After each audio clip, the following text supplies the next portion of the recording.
So good afternoon, distinguished guests, esteemed colleagues, panelists, and participants. Hopefully I won't sound like a broken record for those of you who've joined us since Tuesday, but the introduction is necessary for each session. So welcome to the fifth and the final session of the 2024 AfDB Development Evaluation Week, which will conclude with a closing ceremony at 4 p.m. GMT. So this event is organized by the Independent Development Evaluation, IDEV, in collaboration with the various departments of the African Development Bank Group, which brings together experts and stakeholders to engage in meaningful discussions about the transformative role of development evaluation in shaping Africa's future. So this year's theme is navigating rough seas towards a brighter horizon for Africa, which captures the spirit of a collective effort to tackle some of the continent's most pressing challenges. So from economic instability to climate change and the persistent social inequalities, while striving to promote inclusive and sustainable growth. For those of you who don't know me, I am Jane Musumba, manager at IDEV, where I lead a team focused on knowledge management, outreach, and evaluation capacity development. And I'm honored to serve as the master of ceremony.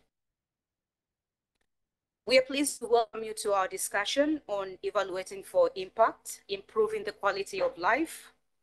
So in today's rapidly changing world, it's crucial that our policies and programs result in tangible improvement in people's lives.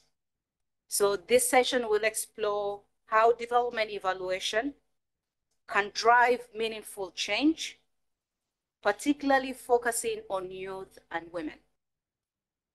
So we are joined with esteemed experts in economic development, policy evaluation, and gender equity, whose diverse insight will help us understand how evaluations can enhance the quality of life for especially the vulnerable populations. So please engage fully and consider how these insights can enhance your work. Today's session, so if I could just briefly give you the format of the session, we'll start with brief presentations on evaluation focused on women and youth, conducted by Malawi's Ministry of Finance and IDEV.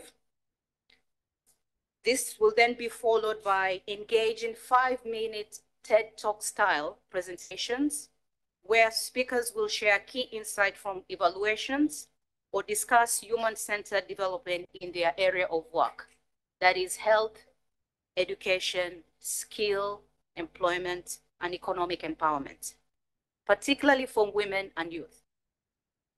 So the session will conclude with a discussion led by AfDB's Human Development Department and a youth representative, followed by Q&A and key takeaways.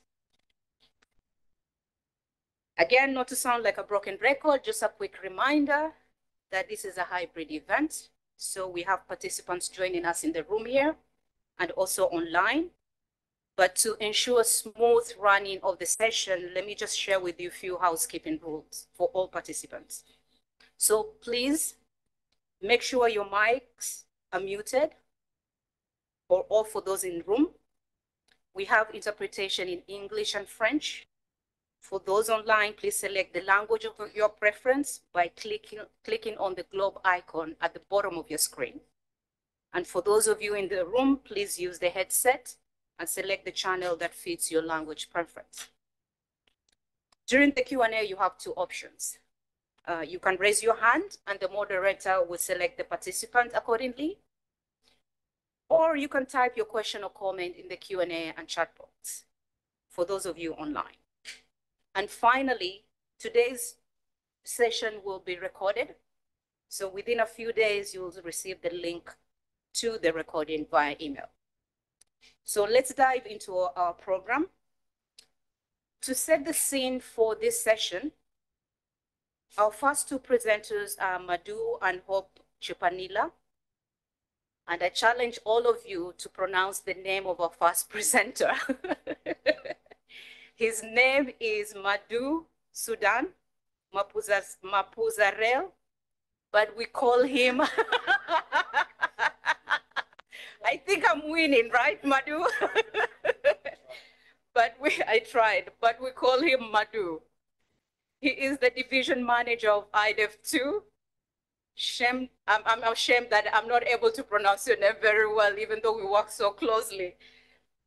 So he's the division manager at IDEV 2 at the African Development Bank Group, overseeing evaluations in agriculture, human and social development, country, and corporate. Before joining FDB in 2009, he worked as a consultant with IDEV and held roles at VICSAT, Nehru Foundation, and the Center for Development Studies and Activities. Madhu holds postgraduate degrees in development policy, planning, and economics. Welcome, Madhu. Thank you, Jane. This is our second presenter, and then you'll start sharing your presentation. So our second presenter is Hope Chipanila, who is an economist in the Department of Economic and Planning and Development at Malawi's Ministry of Finance and Economic Affairs. She specializes in monitoring and evaluation of public policies and programs to ensure alignment with the country's economic development objectives. With expertise in economics, demography, and econometrics, Hope is skilled in policy analysis and evaluation. She's committed to fostering inclusive economic growth, particularly for marginalized communities, and has contributed to initiatives like Action Aid Malawi. So welcome, Hope. The floor is over to you, Madhu.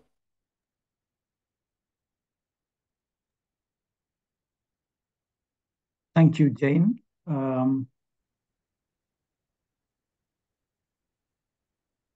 Greetings, colleagues. Okay. Thank you for projecting the presentation. Yeah. We can go to the next slide. Okay. Thank you again. Good afternoon, everyone. I'll try to remain within the time allotted to me, but as you would appreciate, our theme of evaluating for impact, improving the quality of life of women and youth is very vast. But I would like to focus on some of the African Development Bank's work in the areas of health and economic empowerment. This is no way comprehensive. I am drawing information from some of our recent evaluations that IDEV has conducted. As you know, the African Development Bank's work in improving the quality of life for the people of Africa is guided by different strategies, and that include the 10-year strategies, the high five priority, specifically to improve quality of life for the people of Africa. We have the gender strategy, jobs for youth in Africa strategy, and quality health infrastructure strategy. With all these are currently ongoing. It should be noted that the African Development Bank is investing in human capital development, and that means health, jobs, and skills for productivity and employment, particularly for young people and women on the continent, for them to realize the demographic dividend. The bank looks at youth and women as economic assets that can contribute significantly to sustainable economic development and job creation to accelerate prosperity for all. So the lessons learned from evaluations presented here are only illustrative examples to highlight some good practices and lessons. Next slide, please. A brief overview of the African context which is well documented and we all know about it, but I would like to go over it very briefly. It would be useful to have a broad appreciation of the challenges we face in our work to improve quality of life in Africa. The African context is characterized by slow progress in poverty reduction, economic growth not getting translated into enhancing quality of life for the poor people, the lag in achieving sustainable development goals by 2030, extremely high levels of inequality. Remember that we are the third most unequal continent in the world. The slow growth in health and education, low quality employment with almost 83% of the people working in the informal sector, and young people with limited employability and access to quality jobs, gender-based disadvantages, and above all, increasing political instability, to name a few. Next slide, please.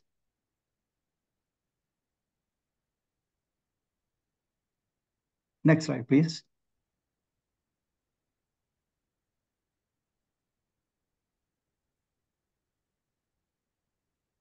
Thank you. That was a brief introduction to the problems again, which I wanted to skip in the interest of time. Now, it is true that African Development Bank has been investing in health sector, and not all our interventions have succeeded in achieving the desired health outcomes for the people intended. Many of those interventions were focusing mainly on development of health infrastructure. Here, I would like to draw your attention to a health project which adopted an integrated approach. IDEV carried out an impact evaluation using quasi-experimental designs with mixed methods approach. This project, it involved the construction and the rehabilitation of health facilities at different levels. It involved equipping the health facilities with essential equipment, including obstetrics and gynecology theaters, etc. Next slide, please.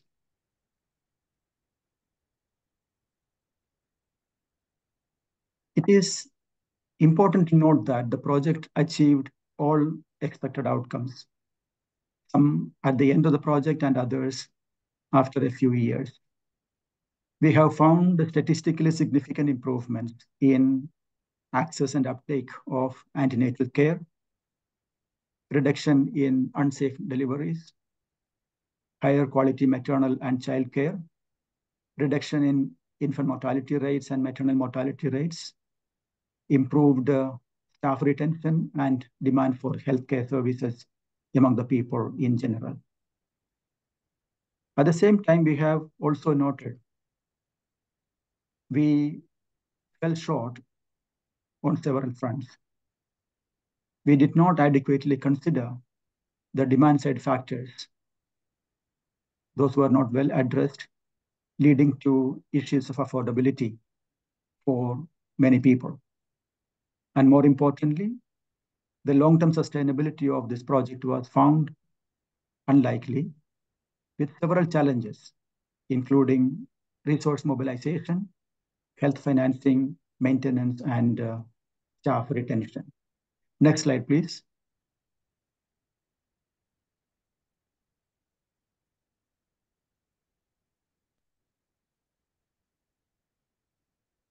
Thank you. Here, I want to highlight some of the lessons, key lessons that we learned from this evaluation. Firstly, an integrated approach to health intervention works. Secondly, provision of staff housing is essential.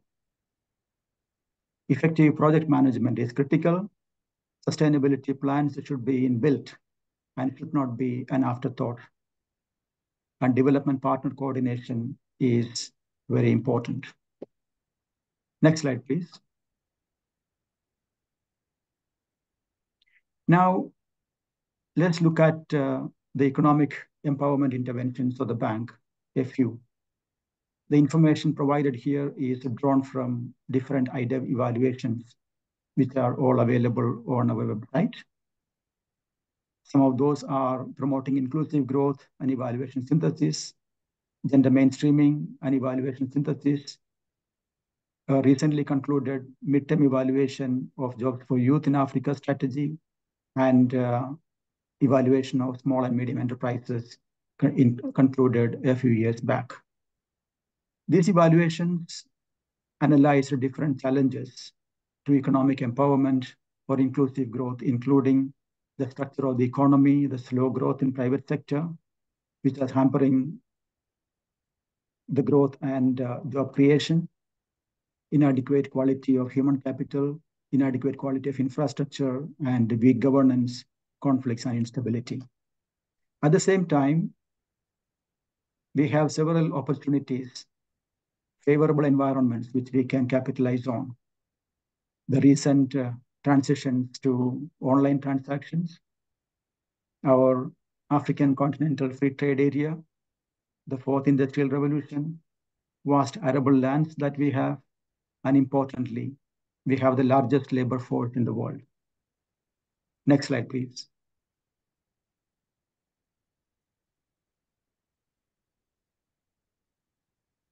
Some of the lessons coming out from different evaluations. It is important to purposefully target the excluded people and groups. We need evidence-based programs and measurement systems. Political support and institutional capacity is absolutely essential. And there is a need for alternative financial products for the poor and underserved population. Skill development initiatives work better when they are supported by access to financial as well as non-financial support.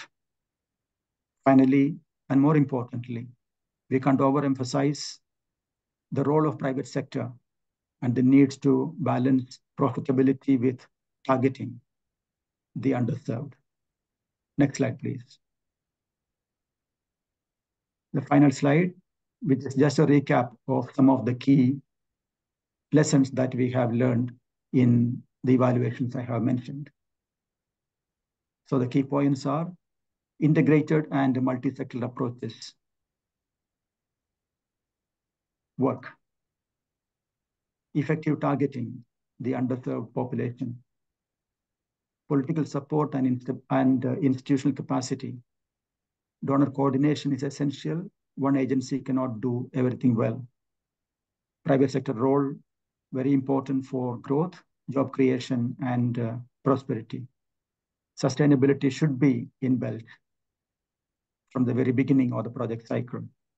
And the demand side factors should not be overlooked if you want to address quality of life of the poor people or the disadvantaged and the excluded people. Thank you very much.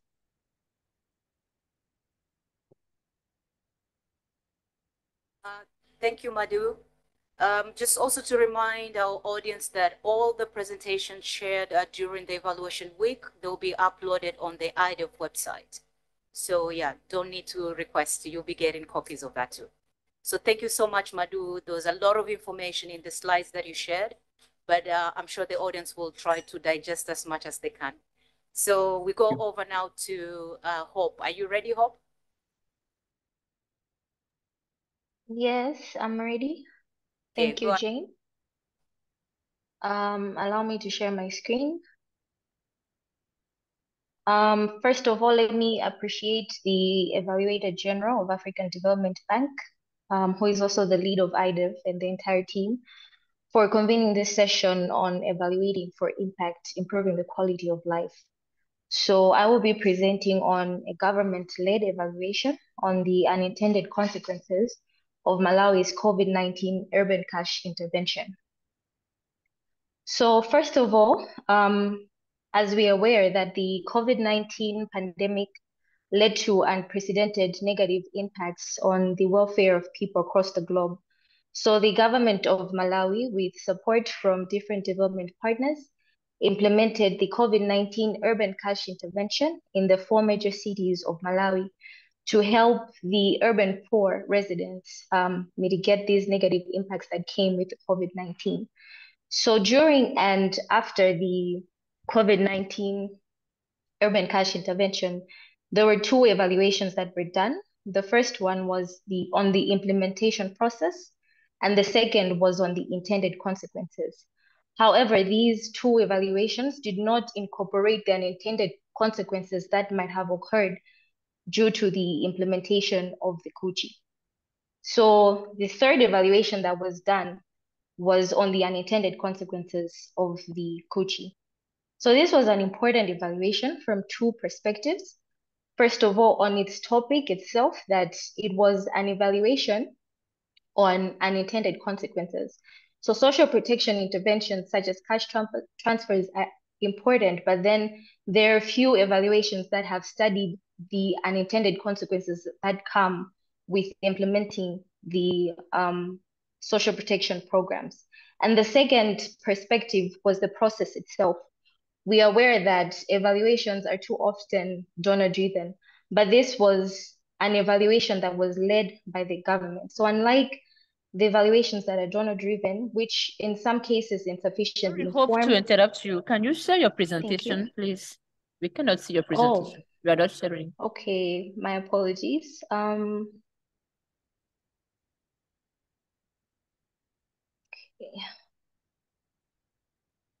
All right, sorry for that.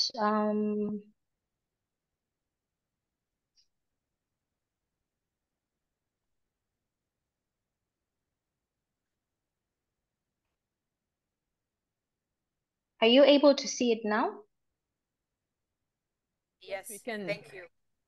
All right, my apologies for that. So as I was explaining on the evaluation itself and its importance from 2 perspectives. So the first perspective, as I mentioned before, it was on the topic itself, and that was on the process of the evaluation. So as I was saying, evaluations are too often donor-driven, which makes them insufficiently inform national policy. But this was an evaluation that was government-led, but with donor support. So this meant that this evaluation had a higher likelihood of informing national policy. So how did this evaluation come about? This was a government-led evaluation, but with support from GEI and World Bank. And the success of this evaluation was that it brought convening power between the government and the World Bank, because the World Bank and the GEI was coming in with the technical and financial resources, but the government was the one that was leading the evaluation itself. So because of the lead that the government took, the findings are more likely to influence national policy. So how was this evaluation implemented?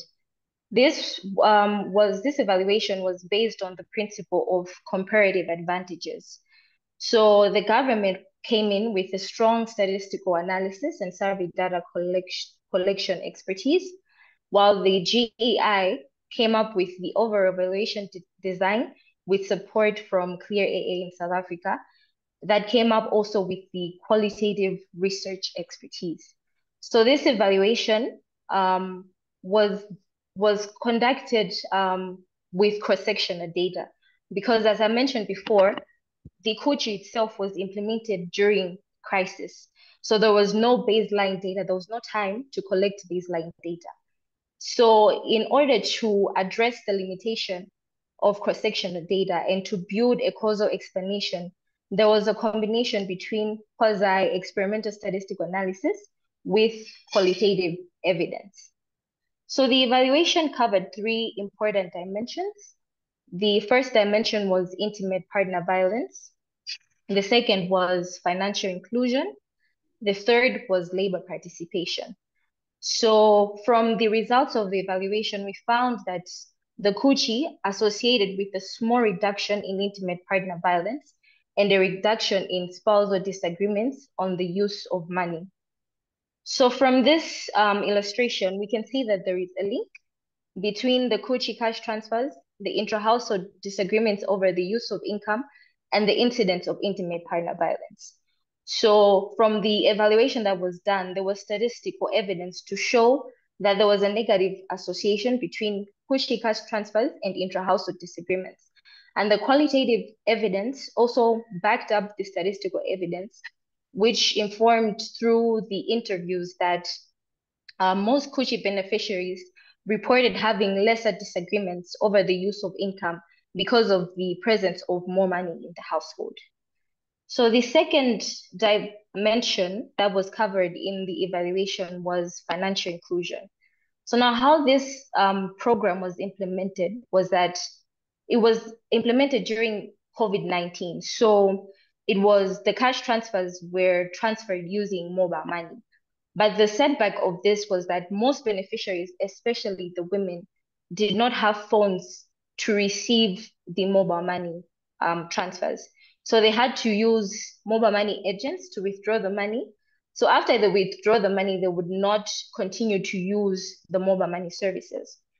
So when we conducted the evaluation, the evidence showed that the Kushi beneficiaries did not continue to use and it did not affect the use of mobile money services. But it was interesting to note that the Kuchi increased the participation in village and savings and loans groups.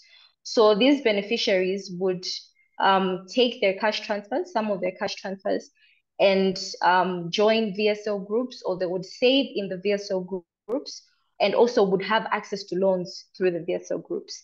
And the third dimension that was covered in the evaluation was labor participation. So the evidence showed that Kuchi increased investments in small-scale businesses and household agriculture, but it also reduced engagements in casual labor activities. So the evidence showed that when the beneficiaries received the cash transfers, they took some of the resources and invested in small-scale businesses. But it was also worth noting that the beneficiaries, most of them, withdrew from casual labor activities because they reported that casual labor activities gave lesser returns, and they would rather invest in small-scale businesses which gave more returns.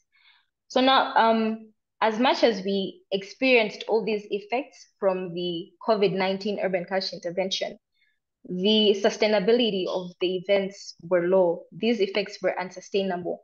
And the evidence suggests that these effects were unsustainable because of the limited duration of the program and also the amounts that were transferred during the program. So how did these findings influence practice? First of all, under the World Bank, these findings inform multi-donor trust funds on social protection, especially in the urban space.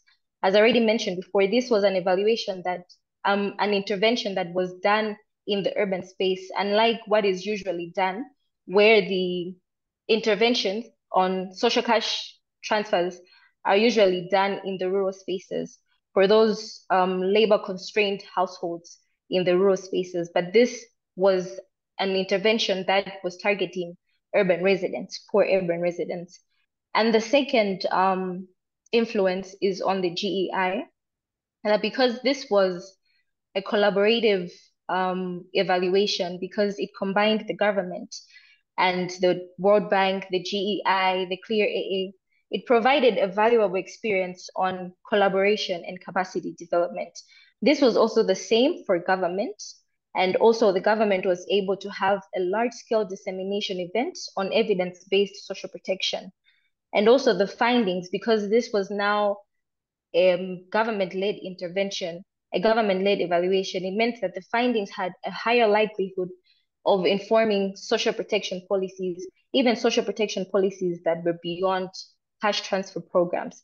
So these were the influences that the findings of this evaluation had on practice. Thank you so much for your attention. This is the end of my presentation. Thank you. Okay, thank you so much, Hope. I was just about to send you a reminder in the interest of time. So, you read my mind, I guess. So thank you so much for that insightful presentation. I'm sure our audience are already, jotting down their questions or comments for the first two presentations. But now we'll move into the second segment of the session. Ladies and gentlemen, I invite my IDEV colleague, May Mwaka, to help us moderate this session, which will consist of lightning talks and a final discussion. So let me tell you something about May Mwaka. She is the Principal Evaluation Officer at IDEV, with over 18 years of experience in monitoring and evaluation across Uganda, Rwanda, Guinea, Sierra Leone, and Fiji. So you've been around many actually regions, if I may say so. She has worked extensively with national governments, NGOs, and bilateral agencies. May holds a bachelor's degree in social sciences and a master's degree in development evaluation and management. So over to you, May. Thank you, Jane, and thank you for that introduction.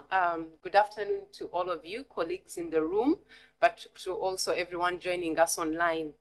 I am really excited to moderate this engaging session that's really bringing together valuable insights, experiences, and evaluative knowledge from experts from various sectors, institutions, and regions.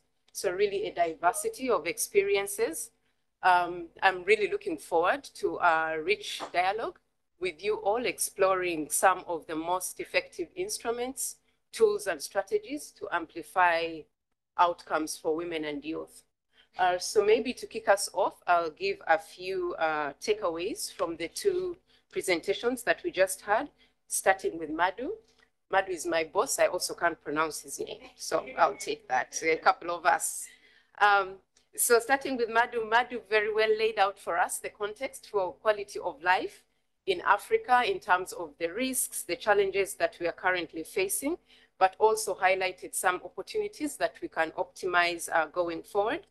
And then based on the different evaluations he presented, very nicely summarized some of the key points, and some of those that really resonated was the relevance of the integrated and multi-sectoral approaches, which really enable us to deal with multiple barriers that the vulnerable, including the women and youth, may be facing, targeting our interventions well in terms of the groups, but also in terms of the services and products that we provide, that they are able to meet their needs. He also did talk about donor coordination, stressed the role of private sector intervention, given where we are, if we need to really scale up development, the very important role that private sector plays, and then also demand side factors. He also talked about embedding sustainability right from the start, and this we also saw come again in Hope's presentation. So Hope's presentation was also really very strong, and especially on cash transfers that have really provided many lessons for the development world over time, and they continue to do so. But I think what was really striking was the unintended consequences, which is something we do sometimes or doing systematically, but I think to go out intentionally to look for that is quite admirable, and really the collaborative effort that was taken to work between the government and the World Bank, and the understanding that, you know, with the government-led intervention, there is a higher chance of policy influence, and this is where we all lead. You know, we do our discussion today is about evaluations for impact, so really wanting to be able to see evaluations that lead to change. So thank you, Hope and Madhu, very much for your presentations. Please stay online. We have a Q&A session later to be able to respond to some questions, but, you know, to also add on the dialogue. I'm now going to move over to the second part of our session, which are the lightning talks. And this is going to be a series of 5-minute lightning talks focused on key themes. We have 4 speakers with us who will really provide and share their evaluative knowledge and experience based on implementation or based on evaluation around these themes, but under the auspices of health, education and skills development, employment, and economic empowerment, especially for women and youth. I invite you all in the room and online to use the Q&A or chat box to already be noting your questions, because the questions will come much later. So to kick us off, we'll start with our first theme on influencing factors for projects and the use of evaluative evidence. And our first speaker is Isabelle Mercier. Did I pronounce that well? My French is coming along. Isabelle leads UNDP's Independent Evaluation Office, overseeing a team that provides independent evidence-based advice to UNDP management and the executive board. And Isabelle has more than 18 years of experience providing evidence-based advice to senior leaders and currently serves as the chair of the UN Evaluation Group. I have left out a couple of many other things she's doing, but very great and impactful things. Before joining UNDP, she held senior positions in evaluation in the Canadian Public Service, including being the Director of Evaluation at Global Affairs Canada and Vice Chair of the OECD DAC EvalNet. Welcome, Isabelle. You have 5 minutes. Take it away. Thank you. Thank you very much, May, for the introduction. And good afternoon, colleagues. Good afternoon, friends. Bonjour. I'm really honored to join this conversation today on the transformative power of evaluation to make a real difference in people's lives, especially for women and young people. You know, as a public servant dedicated to promoting well-being, as a feminist, as a mother of 4 kids, I believe that there's little more important than investing in women and youth. They're often the underappreciated heartbeat of our communities and the catalysts for change. And if you ask me, the architects of a better future. Investing in women and youth is crucial, but it's not enough. How do we know if our efforts are genuinely empowering them as we envision? And if we aren't progressing as much as we'd hope, how do we find a better way? And this is where the power of evaluation comes in. Evaluations help us understand where we stand, reflect on our journey, and illuminate the practices that work. You know, the ones that uplift, inspire, and should be scaled. And evaluations also give us the courage to change course when needed. When we think of good evaluations, we often picture reports that are backed by robust methodologies and well-crafted surveys. But to truly unlock the potential of evaluation for change, we need more than that. At the UNDP Independent Evaluation Office, we strive to embrace a social justice approach to evaluation, one that challenges us to look beyond the surface of results and examine the impact of UNDP programming on gender and social dynamics. You know, we ask ourselves, is UNDP walking the talk by upholding human rights and dignity at every stage of program implementation? Is UNDP truly reaching those who are furthest behind? 4 elements are central to this approach, and I'll touch on all 4 of them very briefly. First element is participation. Too often, our evaluations reveal that organizations, including UNDP, struggle to see marginalized communities as true partners and agents of change, rather than beneficiaries. In our evaluations, the voices of women, youth, and marginalized communities, those who've often been sidelined, silenced, or unseen, must be at the forefront. Their stories, insights, and lived experiences are invaluable in shaping our path forward. Second element is intersectionality. And I know it sounds like a buzzword these days, but it's a powerful lens that highlights the overlapping systems of oppression that many women and youth and young people face because of their multiple and intersecting identities and because of historical, social, and political contexts that define their lives. We must stop treating youth, for example, as a monolithic group. Not all youth have the same access to opportunities. Young women, rural youth, and others face unique barriers. This came out clearly in our evaluation of UNDP support to youth economic empowerment in 2022, where we used a sense-making tool to collect and interpret stories of youth living in different contexts. The third element is understanding systems and norms. In our recent reflections paper on masculinities and engaging men for gender equality, we found that UNDP was most effective when it addressed gender dynamics alongside the roots of men's behaviors, such as economic stressors, mental health issues, or substance abuse.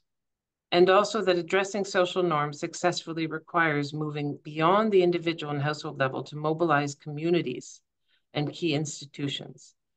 In our evaluation, it's then very important that we consider the bigger picture and the societal influence on individual behaviors.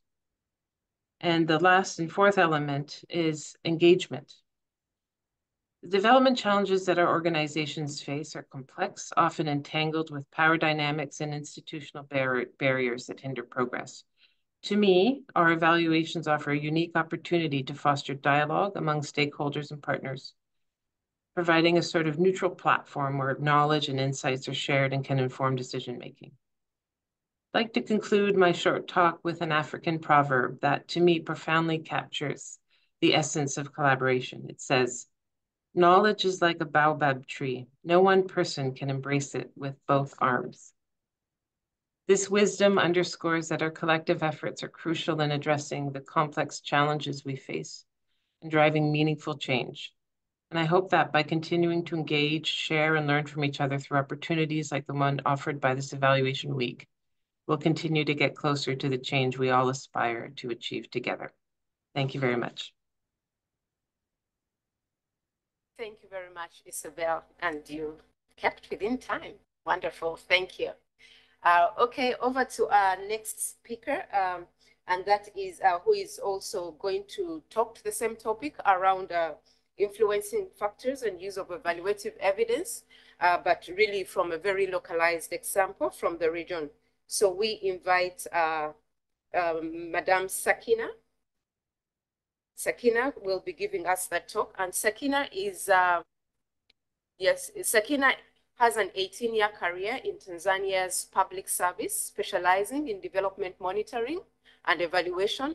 She is currently the Director of Performance Monitoring and Evaluation in the Prime Minister's Office, where she provides critical leadership and strategic guidance to public institutions.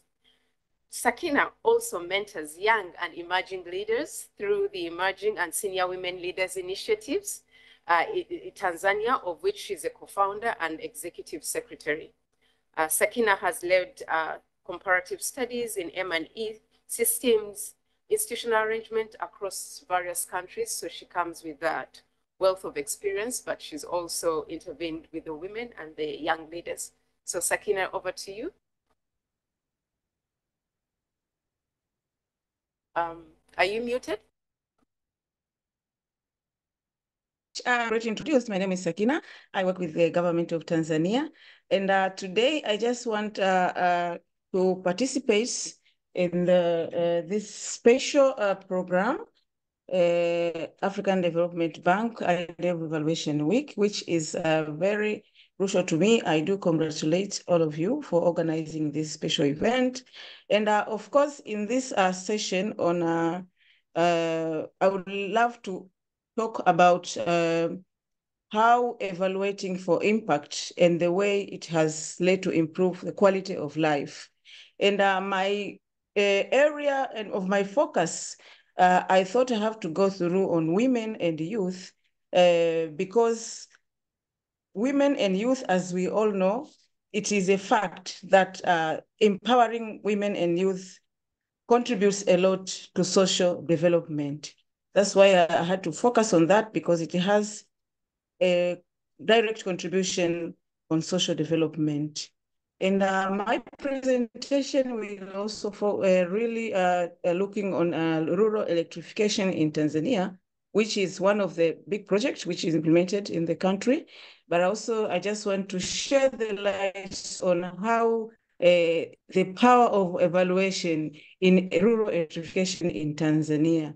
So I just want to take you back, and I want to share on how evaluation, when done right, can transform lives by providing actionable insights into human-centered development, but particularly in economic empowerment for women and youth, as I have said earlier. And I'm trying to image a remote area in the, a village in Tanzania where the sunset early and families gather in the dark. But for those communities, electricity isn't just an inconvenience, it's a getaway to opportunity for their health and prosperity in general.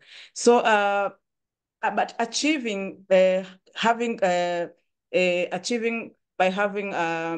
community that has been given opportunity through having electricity, it requires more than just laying down the wires and cables.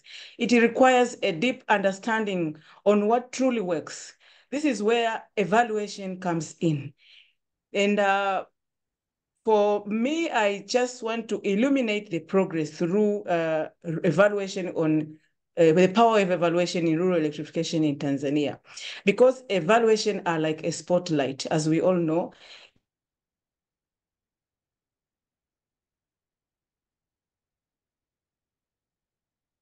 It reveals it and ensure electrification projects are not only implemented, but also effective.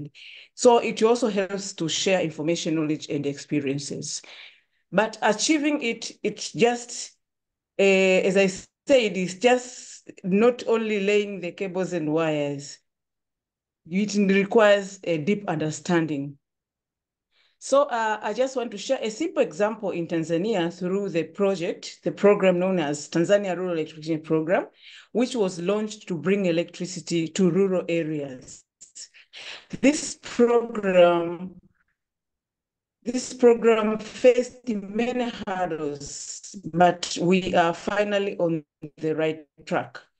Evaluation showed that many households weren't using the new electricity. Had to ask why they don't use it. The reason came out through evaluation. That's why we see the power of evaluations.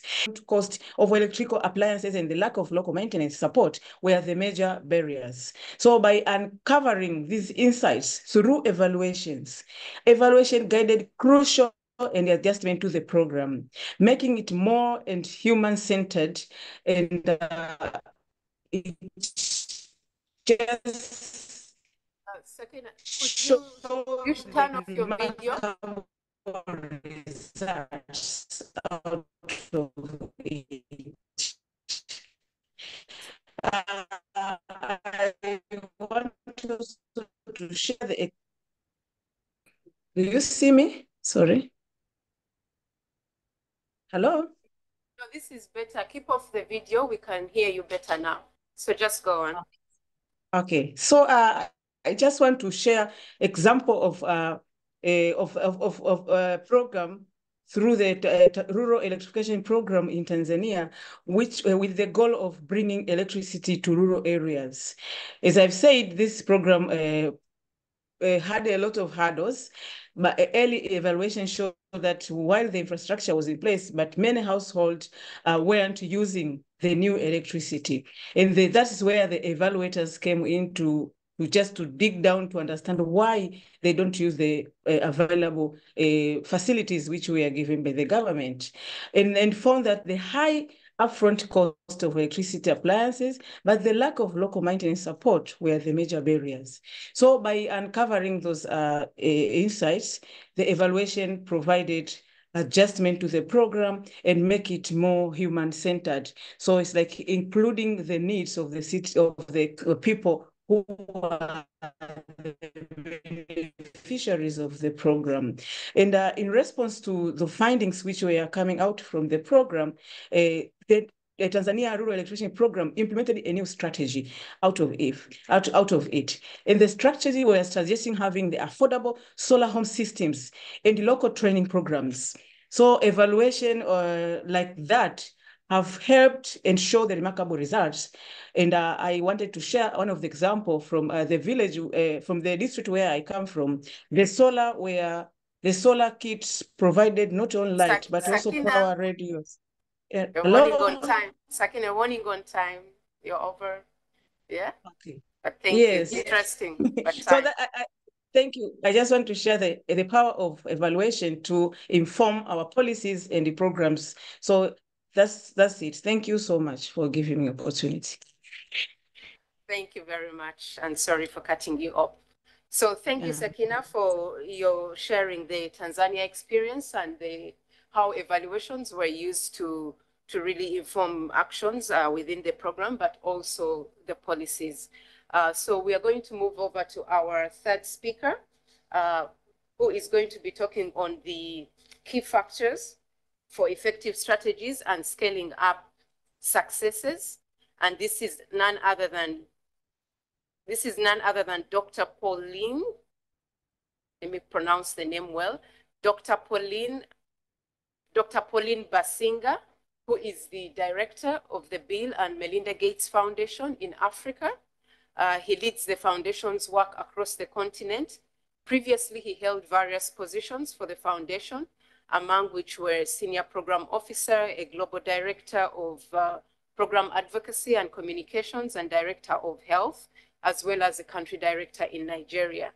Before joining the foundation, Dr. Basinga served as a Deputy Director of Research at the National University of Rwanda's School of Public Health, where he led some groundbreaking research initiatives, including addressing HIV/AIDS, tuberculosis, maternal and child health, and also contributing significantly to efforts to strengthen Rwanda's healthcare system.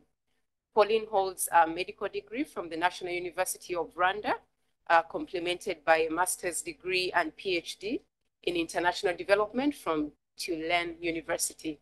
Welcome, Dr. Pauline. Over to you. Thank you. Thank you very much, Kay. Can you hear me well? Yes, we can. Yes, we can. Fantastic. Thank you. So first, my name is pronounced Paulin, but I'm glad you are calling me Pauline because that you are adding an E, and it's my late sister who was called Pauline. So it's a good honor to her. Thank you very much for having me, and also thank to IDEV for organizing this important evaluation week. And I'm just very humbled to join this panel of amazing co-panelists. And also, you know, as you said, I used to be in academia. I used to run a number of large-scale evaluations and, you know, get those evaluations published and work with government to try to do our best to implement the evaluation. This is what actually saves lives, right? So it means a lot for me to be here. So today I'm going not to share with you any groundbreaking research because it has been a long time since I've done one. Given that I've moved now to philanthropy, our job is actually, you know, to fund and facilitate researchers and organizations such as yours to do great work. But let me start by something that Nelson Mandela once said. He said, "A winner is a dreamer who never gives up." So now imagine a continent teaming up with over 400 million young people, each of them filled with energy, ambition, and dreams, so bold they can reshape the world. A place where natural resources are not only just in the ground beneath us, but in the heart and mind of our youth. That is the African we all envision. This is the Africa that the AfDB is building. So I've had the privilege of serving as the Africa Director for the Gates Foundation, and my journey started in development more than 2 decades ago, as May was saying. And I was raised in the DRC, my root are in Rwanda, a country that has endured immense challenges, but has shown incredible resilience because of the effective use of evaluation. And I joined the global health movement after returning in Rwanda post-genocide during the era of MDGs. You all remember the amazing years of MDG between 2000 and 2015, when we saw remarkable improvement in health and development, and multiple evaluations were published, and we knew what worked, and we tried to implement them. But today, when you look at our current goal, the SDGs, the progress is being slowed by new challenges. You know, there is an economic pressure. There are, many governments across Africa are suffering fiscal space challenges. The long shadow of COVID-19 pandemic. There are a number of conflicts and wars, both in our continent and even far from our continent, but that is impacting us. And then one thing I wanted to talk about it, which is a persistent crisis, is chronic malnutrition, or what we call stunting. So as you know, chronic malnutrition is not just a problem, but it's a crisis that is affecting nearly 30% of children across Africa. It's probably, I think, the underlying cause of 50% of under-5 mortality. And almost 1/3 of our future leaders, innovators, and creators are being held back before they even have a chance to grow. So these children aren't receiving the nutrition they need to reach their full potential. And the effect of chronic malnutrition, as we know, are irreversible. But malnutrition doesn't often affect children only. It starts with their mothers. This is what the theme today is, the mother and the young people. But today, many pregnant women across continents don't even have enough nutritious food to eat. They receive, when they go to the health facilities, they receive, iron and folic acid supplements. But we know that there've been some evaluation that have shown that there are much better multiple macronutrient supplements that have close to 15 nutrients, vitamin, and mineral that can really help them, to improve maternal health outcome.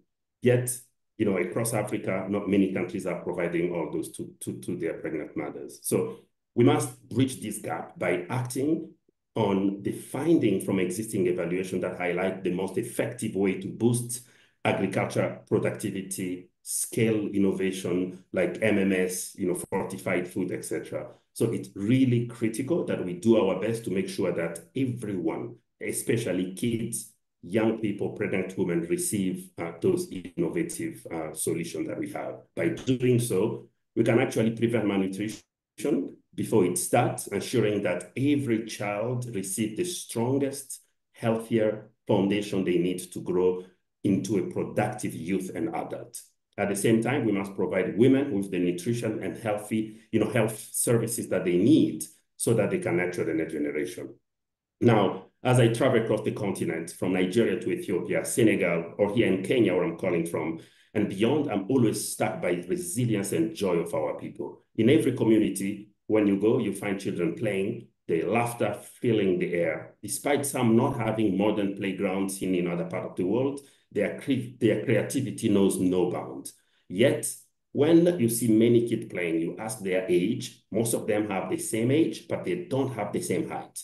That difference in their growth is striking visible. That is the malnutrition that you are seeing. So this is why we cannot afford to look away. These children deserve more than survival. They actually deserve to thrive. So now, as I close, we know that to solve this, we have evaluated a lot of interventions. Now we need to really implement them. We have the tools, we have the technology, and the partnership necessary to address malnutrition. But what it requires is collective and urgent action between government, private sector leaders, civil society, philanthropy, communities, multilateral bank, etc. Together, we can actually solve that. So Africa, as you know, is the youngest continent in the world. Our youth hold the key to shaping the future, driving innovation, the future of AI, and solving some of the most pressing challenges of our time. But none of this can happen unless they are healthy, well-nourished, and empowered to realize their full potential. The brain, when well-nourished in the first year of life, grow to be able to actually understand and move. So as I close, let us remember what Mandela said: a winner is a dreamer who never gives up. Africa dreams are bold and our potential are limitless. But to realize this dream, we must win the fight against malnutrition. Solving this crisis will unlock the power of an entire generation and secure the brighter future of our continent. Thank you very much for having me. Thank you, Dr. Basinga. I will not try the other name again. Thank you very much for that very powerful presentation and call to all of us. So is Mr. Mashinji? Maria Ditijo? Okay. Okay, so one of our speakers was not able to join, and therefore going to put you on the spot, the different speakers who joined up, to just ask just one question around policy advocacy and stakeholder collaboration. This is something that you've all referred to in some way. And, maybe I'll skip Paul because that was where he ended off. But starting with Isabel to talk a lot about, now that we've had the evaluations, how can stakeholders collaborate to enhance the impact of these interventions, and what role can policy and advocacy play in this? So maybe a minute, starting from Isabel to Sakina, and then we come down. Just any thoughts on that? Collaboration, policy, and advocacy. From my point of view, evaluations are not just a report. They should be an opportunity to engage with stakeholders for learning and growth. And so I think if we start seeing evaluations as a process of learning, and we start shaping our engagements throughout and after the evaluation process as something that has that engagement and learning built in, I think we would do much better. I also think when you think about shaping evaluation recommendations, was really the juice and the meat of evaluation reports. I think there's a lot of greater opportunity, at least from my community, from evaluators, to co-create recommendations with stakeholder groups, not just the implementers and clients of the evaluation, but people who have a stake in making sure that the best decisions are made based on the best evidence possible. And so to find ways to include stakeholders beyond just the clients of evaluations in building recommendations that have a meaningful impact. I think that's one small step we can take as a community. Thank you very much, Isabel. Who wants to go next? Sakina, do you want to come next on that? Sakina, are you there? On stakeholder collaboration, policy and advocacy, and if you've also had a past engagement with the civil society in the use of your evaluations. Okay. Yeah, thank you very much.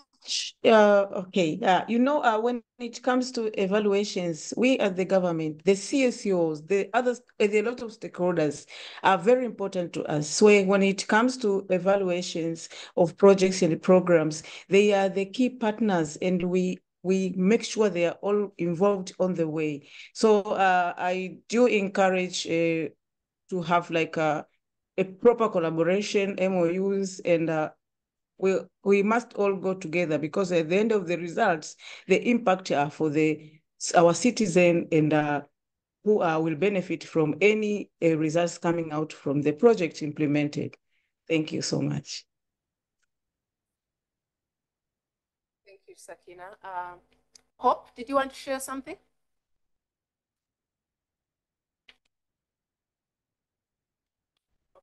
Okay. Perfect. Can I come in? Yes, please. Yes, please. Oh, yeah, sure.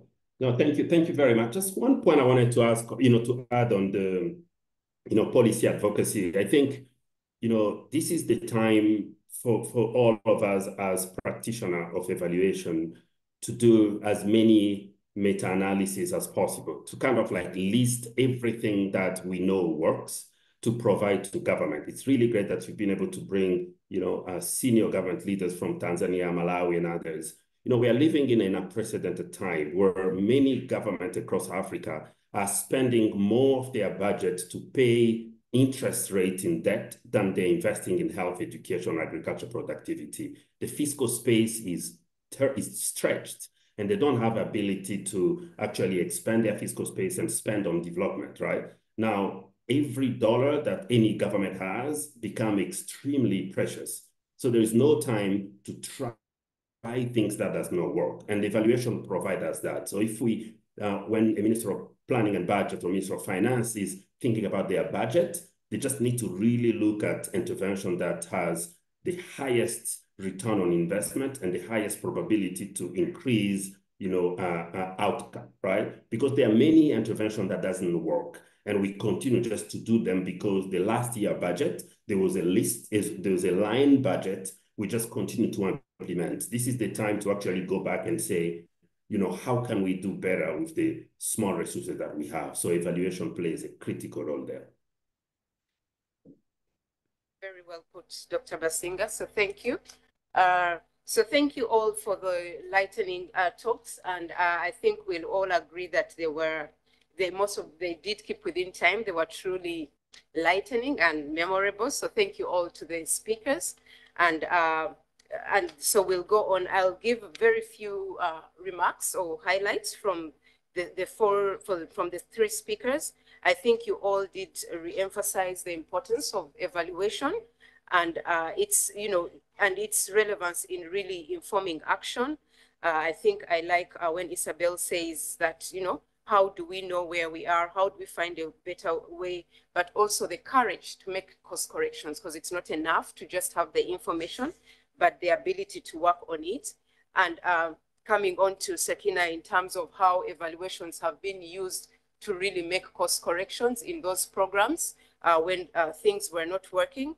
And then to Dr. Basinga, I think really many snippets, but the call for collective action around around addressing these issues. I think you made a very touching call around the youth and addressing malnutrition. This is the future, and we are robbing them of their future if we don't address it, but really saying, how do we shape and use our evaluation reports to really drive that action? And some of the comments you've made around, the engagement, the dialogue, the meta-analysis. So a big thank you to all the speakers, and please continue to stay on with us and engage in the forthcoming discussion.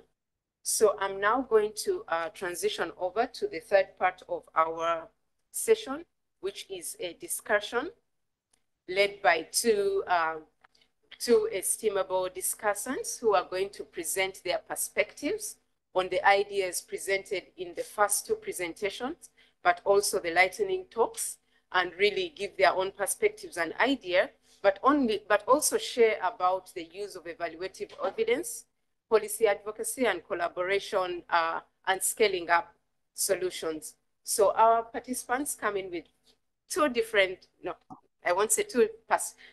perspectives, but we have two categories of discussants. So the first one is Oswald Wedam Anondaga.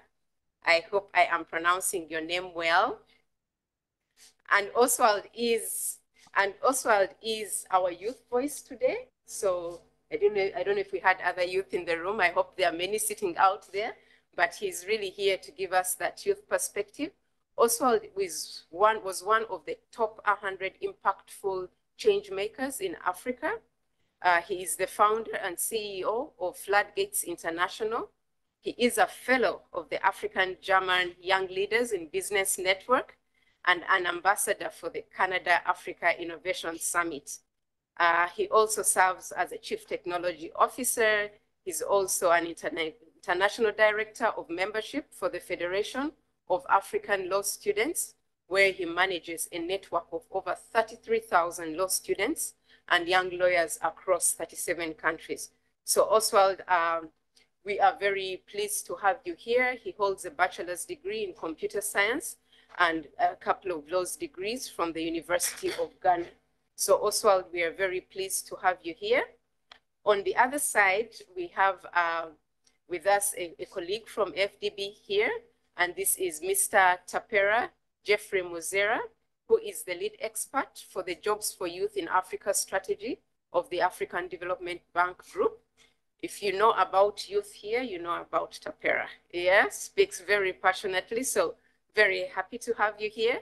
He coordinates the bank-wide Jobs for Youth in Africa strategy that aims to equip 50 million young people and create 25 million jobs by 2025 through integration, innovation, and investments across all of the bank's strategies and priorities.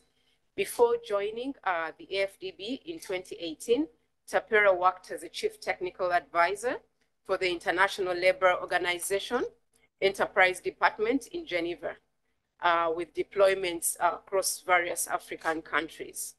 Welcome, Tapera. So on the one hand, we do have a youth, and then we have someone who is passionate about the youth.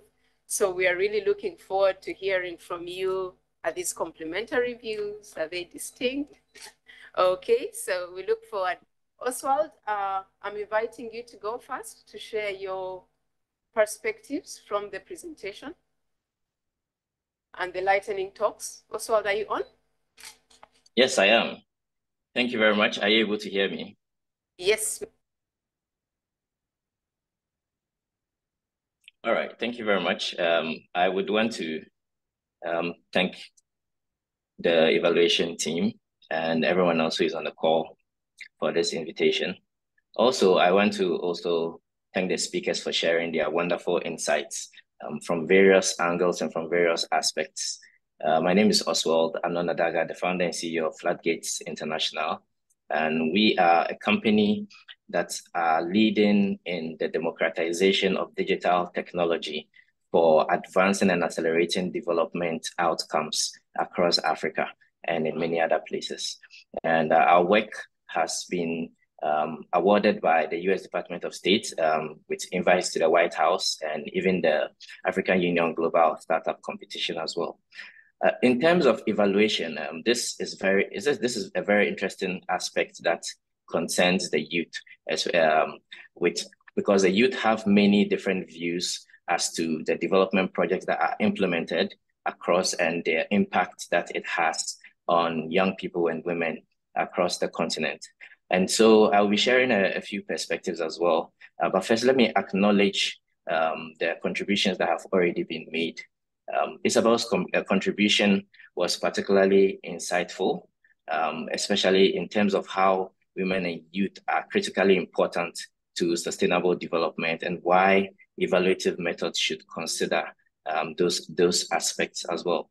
The social justice approach that you mentioned is really critical because understanding social justice and especially participation and intersectionality, as you mentioned, understanding the norms and systems of engagement are really important in actually determining whether or not development programs are effective and what kind of recommendations should be applied in enhancing them. We also believe that understanding the systems and norms of any program, of any culture, or any location where development programs are going to be implemented is really critical because even from first-hand experience, we see certain projects that have a bit of a disconnect from the local context when they are being implemented. And this is critical for evaluative methods to be able to bring out during and after the programs are completed to inform the revision of these programs so that they can be better impactful as well. Engagement is really important. And I was very happy to also hear the proverb that said, knowledge is like a baobab tree. No one person can embrace it alone, which means that this is a collaborative effort that we would have to engage in to be able to achieve a proper evaluation and better impact in human-centered development as well. In the presentation from Sakina, which was also very insightful concerning rural electrification, I did notice that there was an emphasis on community needs, and this is really crucial. And where community needs are sidelined or are not given the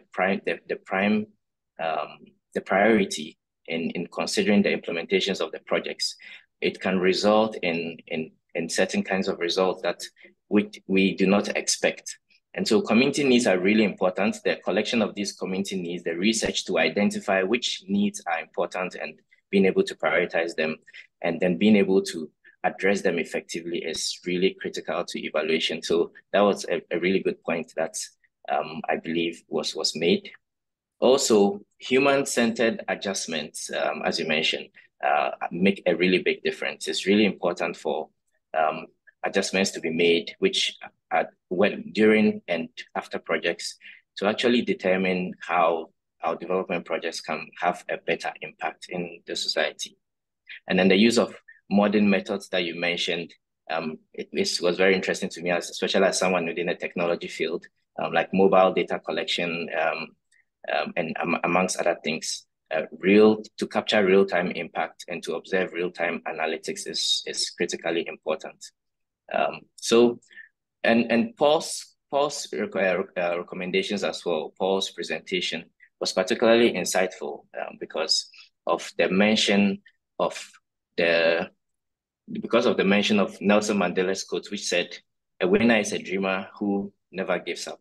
And from the African youth perspective, there is a spirit in Africa of never giving up, of resilience, which exists among the youth, which never gives up, and which we have seen come over and over and reflect in as we go along. And as the years go by, we see that this energy and this resilience, these dreams that we wish to achieve, continue to reflect in everything that we do and continues to build up across the entire continent.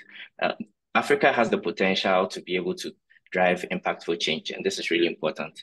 And we must harness this potential, especially within the youth, to provide vital, sustainable development across the entire continent. The issue of malnutrition, given as an example, is really critical because, like you mentioned, outcomes can be different. There could be a lower mortality rate in terms of children who are born.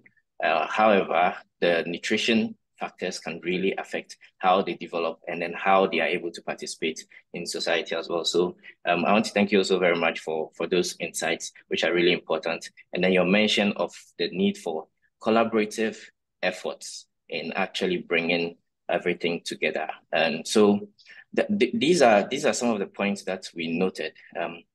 Our recommendations, especially from a youth point of view, is that we look at the common themes in the entire conversation. And I would like to highlight the fact that among all of the speakers who provided, including the earlier speakers who provided their interventions, have the common factor of local knowledge and local context being critical to the development of evaluation programs and methods, especially in development programs. And even highlighting the role of government in providing locally relevant context for evaluation was really critical, really important to the conversation. And so we would like to probably recommend that we should enhance the local context and local relevance and local knowledge in the development programs that are implemented and also in the evaluative methods that are utilized. And if I may come in with recommendations on the use of artificial intelligence in evaluation, which is something that we have considered very strongly and are working very hard to support. We look at how artificial intelligence can greatly enhance evaluation and greatly enhance development projects. And one of the things that we can do is to look at the simulation of context, local context, controls, and the generation of projections and analytics, predictive analytics through artificial intelligence technology. Language, one of the key features and abilities of artificial intelligence is to understand multiple languages and multiple contexts and to simulate these entire contexts in different ways to be able to provide insightful knowledge. So we greatly recommend the use of artificial intelligence in these systems. Also, allowing for AI-assisted evaluation, such as interviewing and data collection. Today, we have developed a technology that allows for people to be interviewed in any language of their choice, allowing them to communicate effectively, and collecting video information as well as audio information as well, to allow to understand the messages that they are carrying across. And these technologies can be deployed to people in over 50 languages across the entire world, across the entire continent, and then used to collect information on various programs in real time. It could even be done through a phone call with an artificial intelligence agent, being able to communicate with a person and collect the information for proper evaluation as we go along. The use of this technology now allows for greater collection of data, greater analysis of data, and ensuring that we are not leaving anyone behind because of literacy or digital literacy concerns. And then the next part is to provide real-time monitoring and outcomes and on-the-fly reporting. And Dr. Basenga mentioned that there is no time to try interventions that do not work, and especially in Africa. And as technology advances, we see the possibility for increased gaps and marginalization through the lack of the digital literacy and absence of data literacy and absence of literacy in a lot of the programs that we implement. And so artificial intelligence does have the capacity to change this. And we are big believers in the capacity of artificial intelligence to change Africa. And we are working very hard in those areas to provide this technology to organizations that require them and to support them.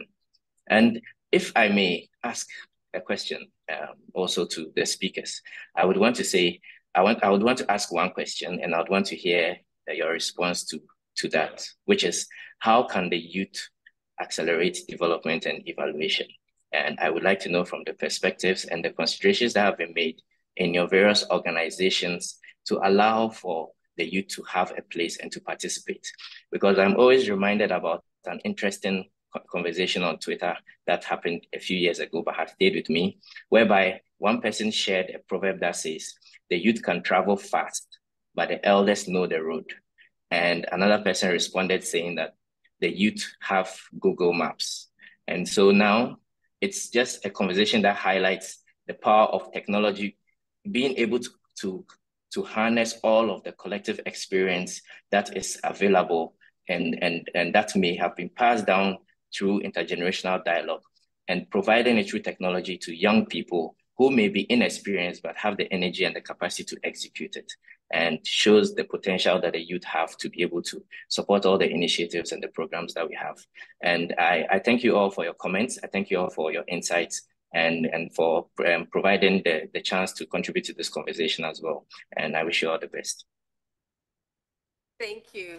Thank you very much, Oswald. That was pretty powerful. Very good capture of really main points and your perspectives. And I think you also, with your recommendations, you give us quite a lot of things to think about and to respond to. I take note of your questions, so we'll come back to the different speakers after that to answer that. But for now, let's go over to Tapera. Thank you very much. I think it's much easier to speak after Oswald. He has covered quite a lot, and you know, I'm very impressed with the way you have put it across. Local content, the engagement of stakeholders, use of technology, very critical, and also big data analysis, I might add to that, and real-time reporting. We do have technology for that now. So I think that's very exciting. But my first point was going to be, you know, linked to what Paula said. We don't have resources. All resources are limited. We have competing demands. We have a limited fiscal space. So the first thing that we are all looking for is return on investment. And you cannot achieve this without the use of evaluations. And one thing that makes me very proud to be a staff of the Africa Development Bank is the way we are structured when it comes to evaluations. Our evaluator general reports directly to the board. And the board has a system, a management action response system, which holds management, including the president, to account when it comes to evaluation recommendations. And I think this is very unique to the institution. There is no better waste of resources than to do an evaluation and the recommendations are not implemented. So I think that's my first point, and I'm very proud about that when it comes to the Africa Development Bank. So we take our evaluations very, very seriously. Moving to that, we can talk about transforming African economies, but I think the first thing we need is access to good healthcare. This is quite critical. There are no jobs on a dead planet, right? It's not possible to dream of any kind of economic development without health. You have to have people first who are healthy, right? Who are productive to be able to deliver whatever it is you are thinking about. So I'm very encouraged when I hear Paula talk about malnutrition and how this is critical, you know, as gray matter infrastructure to really enable us to have people who are healthy and productive. This is very critical. And this is why the Africa Development Bank, you know, the board of the Africa Development Bank approved the strategy for quality health infrastructure in Africa. This is the reason. We are very aware that the first thing that we've got to have in Africa is access to quality good healthcare. Now, Madhu talked about one of the evaluations of our projects, which we have taken very seriously. Today, we are designing projects that are multifaceted, multi-stakeholder, and involve co-financing. And there's a very good reason for this. When it comes to healthcare projects, they are usually very large infrastructure projects, but also they also involve a lot more for them to work. If you build a hospital and you don't have equipment, it's not going to work. If you build a hospital, you don't have human resources, the doctors, the nurses, it's not going to work. If you build a hospital, you don't have the drugs, it's not going to work. So when it comes to health infrastructure projects, what we have learned from our evaluations is that you need multi-stakeholders to be able to deal with this. You've got to go beyond government because usually the investments required to cater across all the things necessary for these projects to succeed, have a resource requirement beyond what governments can do. And therefore, as he said, the role of the private sector becomes very critical. So we are very much working on public-private partnerships in these projects. We are also taking an integrated approach that looks from demand issues to supply issues as well, to be able to address the aspects that came out of that evaluation. So I think thank you very much, Matt, for that. This definitely has helped us to make sure that the projects where the Africa Development Bank is investing in healthcare are actually multi-stakeholder projects that involve multi-co-financing. So you will find us with various partners where we bring this together. The other point that was raised here, and thank you, Sakina, for sharing that project in Tanzania, where you showed how actionable insights also improved that program. We've been learning quite a lot. We did our evaluation for the Jobs for Youth in Africa strategy. And out of that evaluation, we have made strides out of the recommendations that were made. The first thing is that our president and also the operations committee of our senior management has approved the youth jobs and skills marker system. That system is going to influence our programming cycle and is now going to ensure that every project that the bank invests in, be it public or private, will include impact on young people. And this is quite critical for us. Together with that, we have also revised our implementation plan for the strategy. Again, that has been approved by the president. And this implementation plan takes full consideration of the recommendations that were given by the strategy, which was conducted by our colleagues.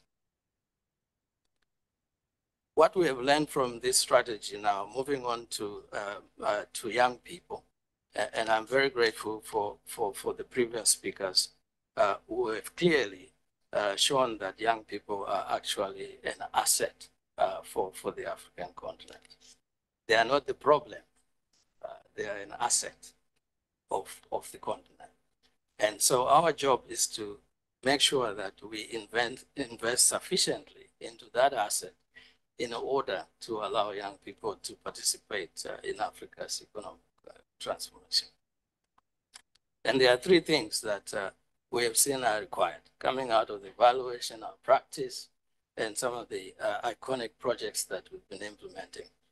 The first is enabling business environment. This is quite critical. There is no company that operates in a vacuum. There is no business that operates in a vacuum. The thing that governs the rules of the game is always the enabling environment. So we are asking, our regional member countries, African countries, to seriously consider an enabling business environment for young people. We are very quick to give incentives and enabling environment when it comes to foreign direct investment, tax breaks, etc. But there is nothing out there for our youth entrepreneurs, our startups, our SMEs. So it's time we create an enabling environment for our own startups, our own SMEs, particularly those that are being established by young people. So this is very critical. And there are many ways of doing this. We have our central banks that can look at the minimum reserve ratio and use it as an incentive to encourage our financial institutions to extend credit to young people. There are so many things we can put. We have seen also, efforts to put up levies to encourage companies to train people and also get a return for their training out of a levy system established by governments. So there's a lot of things that governments can do when it comes to enabling environment. The second point is access to finance. Traditionally, the banking system is not really designed for startups, youth entrepreneurs, for SMEs. We have to find new ways of extending access to finance to youth entrepreneurs, to SMEs, and our local businesses in particular. Currently, financing is very expensive. It's very demanding in terms of collateral, track record, or trade history. You have to have several years of financial statements audited, etc. Some of the things that is just not possible or feasible for a youth entrepreneur or startup to have. And therefore, there must be new ways of extending access to finance to young people. We are designing quite innovative ways to address this issue. One of which is the Youth Entrepreneurship Investment Bank initiative that we have started. But we are also looking at funds of funds.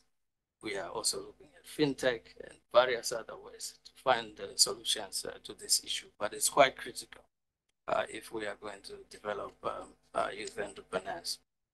Entrepreneurship is quite key because Africa's private sector is very small.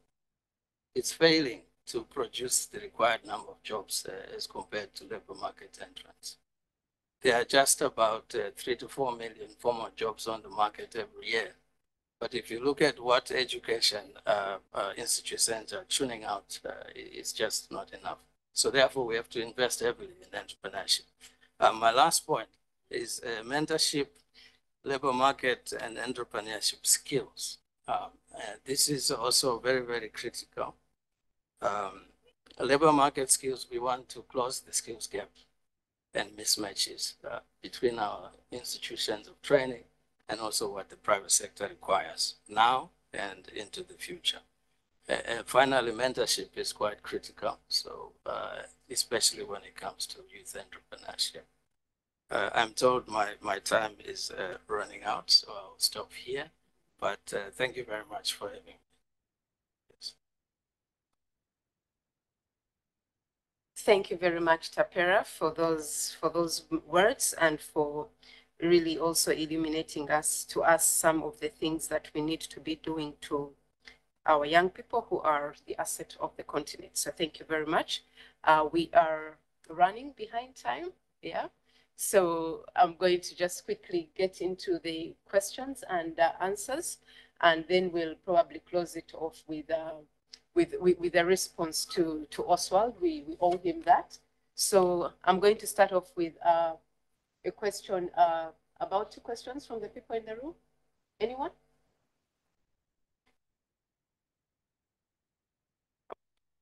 Okay. Okay. If not yet,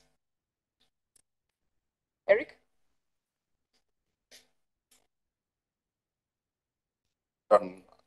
Tapera points on the importance to engage with youth. Yeah, thank you, Mayor. My name is Eric Yai. I'm an evaluation officer within the Independent Development Evaluation Department of the bank.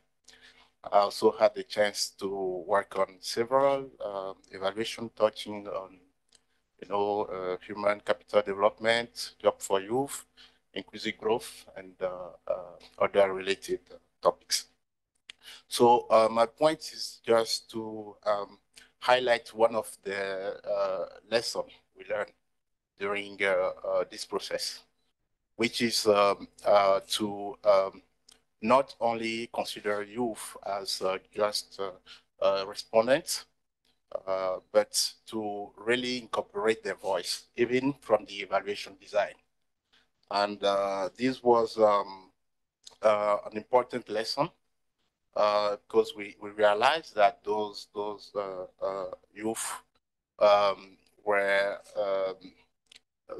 very eager to not only being, seen as just beneficiary, but to be part of the solution. So during the evaluation, we had the chance to engage with the youth committee, which was put in place by the bank. And they provide us with critical guidance during the process. But the other thing is that during our country case study, we went on the fields, and we realized that most of the youth organizations were also, on top of these topics, and they had some solution to also provide. So I think that both evaluation and policy making will gain from make sure that they incorporated the youth voice from the design of the process, but also throughout the conduct of the evaluation and even at the stage of validation. The other points which I would like to add is to consider the variety of the youth stakeholder, be it youth in rural area, in urban area, depending on the level of education, because the reality differ from one category to another. And now what we are trying to do is to systematically, make a point to really check and incorporate these youth as key stakeholder as part of our evaluation. So I will stop there, May, and maybe come back if there is any other question. Thank you. Okay, thank you very much, Eric, talking about the youth engagement in evaluations. So we'll come back to that that was from the AfDB's perspective. We'll come back to other colleagues, former speakers, to talk about their own experience. One more question from the room. Sure. So my question is with Mr. Lapera. My name is Saleha Wasim, and I'm from the Asian Development Bank's Independent Evaluation Department. So I'm very passionate, and I can just see the amount, your body of work is huge in this direction. And my question is related to skill development of the youth. So in one lifetime, long ago, about 15 years ago, I founded a non-profit organization for unemployed youth. Working in the northern states of India. So one issue which definitely came out is that most of the government plans for unemployed youth actually require a minimum criteria that they have to complete a certain grade and all that. And that is where a lot of youth fall through, because the dropout rate of the youth is huge. So what we did was actually introduce a bridge course for these dropout youth, put them through this, what I can see also is referred to as a boot camp kind of. Is there any such initiative here? Because I can see on my basic research that school dropout continues to be a big problem here as well. I'll stop there. Tapera, a very quick and short answer. Yes, when it comes to out-of-school youth, youth does not fully define young people's talents. So what we have done is we've begun to invest in the creative industry, for example, where youth are coming through music, through sports, through drama. The Nigerian Nollywood is $1 billion industry, so don't underestimate the talent of young people because they are out of school. So we are investing now heavily in other sectors that enable that particular group of young people to realize their talent. That's the short answer I can provide. Very happy to talk to you more about that. Thank you. Raki, can we go to some of the questions in the chat room? Can you help? Yes, of course. Mm-hmm. Can you read out? Thank you, May. We have some questions from the chat box. There is one for Mrs. Hope Shipanila. I'm going to read it. What was the criteria for scoring vulnerability of the beneficiaries of the COVID-19 emergency urban cash intervention? There is also another question that can go to most of the panelists, which is in French, so I will switch in French. Comment promouvoir une croissance économique inclusive en réduisant les inégalités entre hommes et femmes? Je pense que, est-ce que c'est une question, est-ce que c'est un commentaire? Peut-être que la personne pourra également clarifier dans le chat. Should I stop there for now? There is 2 other questions addressed to Dr. Bazinga. Okay, maybe let's take these 2 and then go to Dr. Bazinga. Okay, Hope, the first question goes to you.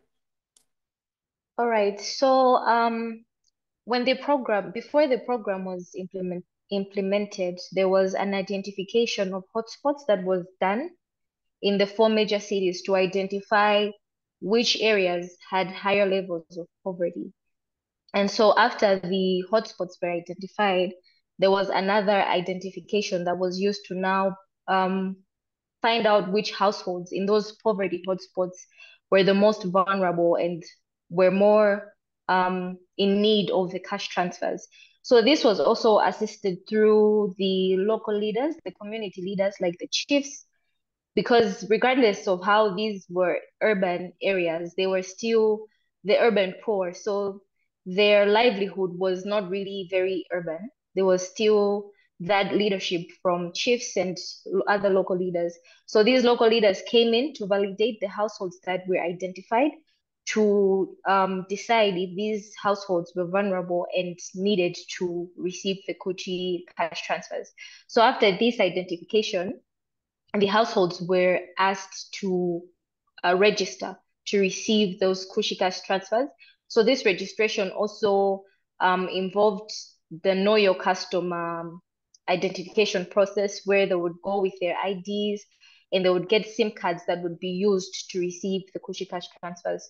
So this was basically the process that was used in identifying the vulnerable individuals and households. Thank you. Thank you, Hope. And maybe the next question, if it can be taken by Isabel and Sakina. It was in French, but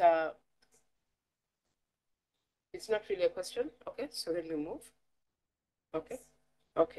Okay, so then let's go to maybe if Isabel and Sakina can talk about the involvement of youth in evaluations, how can they be involved? From the perspective of UNDP, from the perspective of government of Tanzania, where you sit, and then we'll go over to Paul after, to Dr.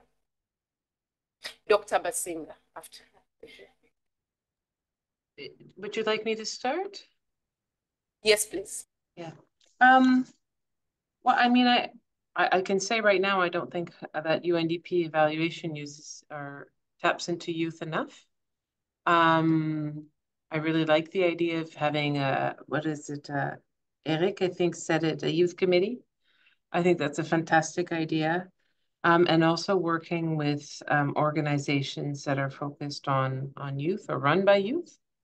I really liked what you said, Oswald, about technology, of course. I don't think it's just that young people are the people who understand technology. I don't think that's the case. I hope that's not the case. I think it's the relationship of technology, youth to technology is very different, you know. I look at my own children growing up with phones and iPads and Google. I didn't have that when I was growing up. So there's a very different relationship to social engagement, to how evidence is transmitted, how knowledge is transmitted. And I think that there's a lot there that we can tap into, because I think it's exceptionally empowering to hold evidence and to be able to use that to form a movement. And I think youth have that energy and that impulse to really drive social movements. And I think they do that via technology. And I think evaluation can be much more closely tapped into that. And to do that, I think we need to work much more closely with young people. That's my little short intervention. Thank you, Isabel. Sakina?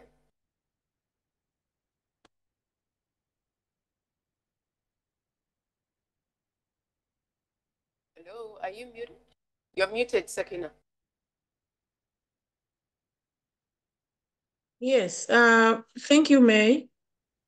As for me, I know the youth are very crucial portion in this world. So whatever we are doing, youth has to be given a paramount, because they are the one to determine the future. They have to develop the future they want. That's why I'm seeing them, they are very important when it comes to evaluations. They have to shape on the way they will enjoy at the end of the coming years. So for evaluation, youth are also very important. They need to be given paramount, because they bring unique insights also and innovation in evaluation. And we need to invest and build capacity to them, the youth evaluators. It is very important for developing country like maybe Tanzania and the other, because even the government now, we are giving priority to youth. Even the young and emerging programs are now coming like priority. They are given much priority within the government, but also outside the government through the use of VOPs and other associations available in the country. So youth, they are agent of change. So they need to be also engaged and be on the driver's seat to ensure evaluation of development evaluations is the area to be embraced and to be done by them, to be guided by them, because they are the one to benefit the fruits coming out of projects introduced in the country. Thank you. Thank you very much. Thank you very much, Sakina. And as we go over to the question for Paul Raki, the question for Dr. Bazinga. Thank you, May. So for Dr. Bazinga, we have two questions. The first one is, what can be done to improve provision and consumption of miracle mineral solution? Because in most African countries, consumption of the recommended 90+ iron folic acid supplementation is still far below desired coverage, with rampant stockout. What can we do better on MMS that we failed in promoting EFAS?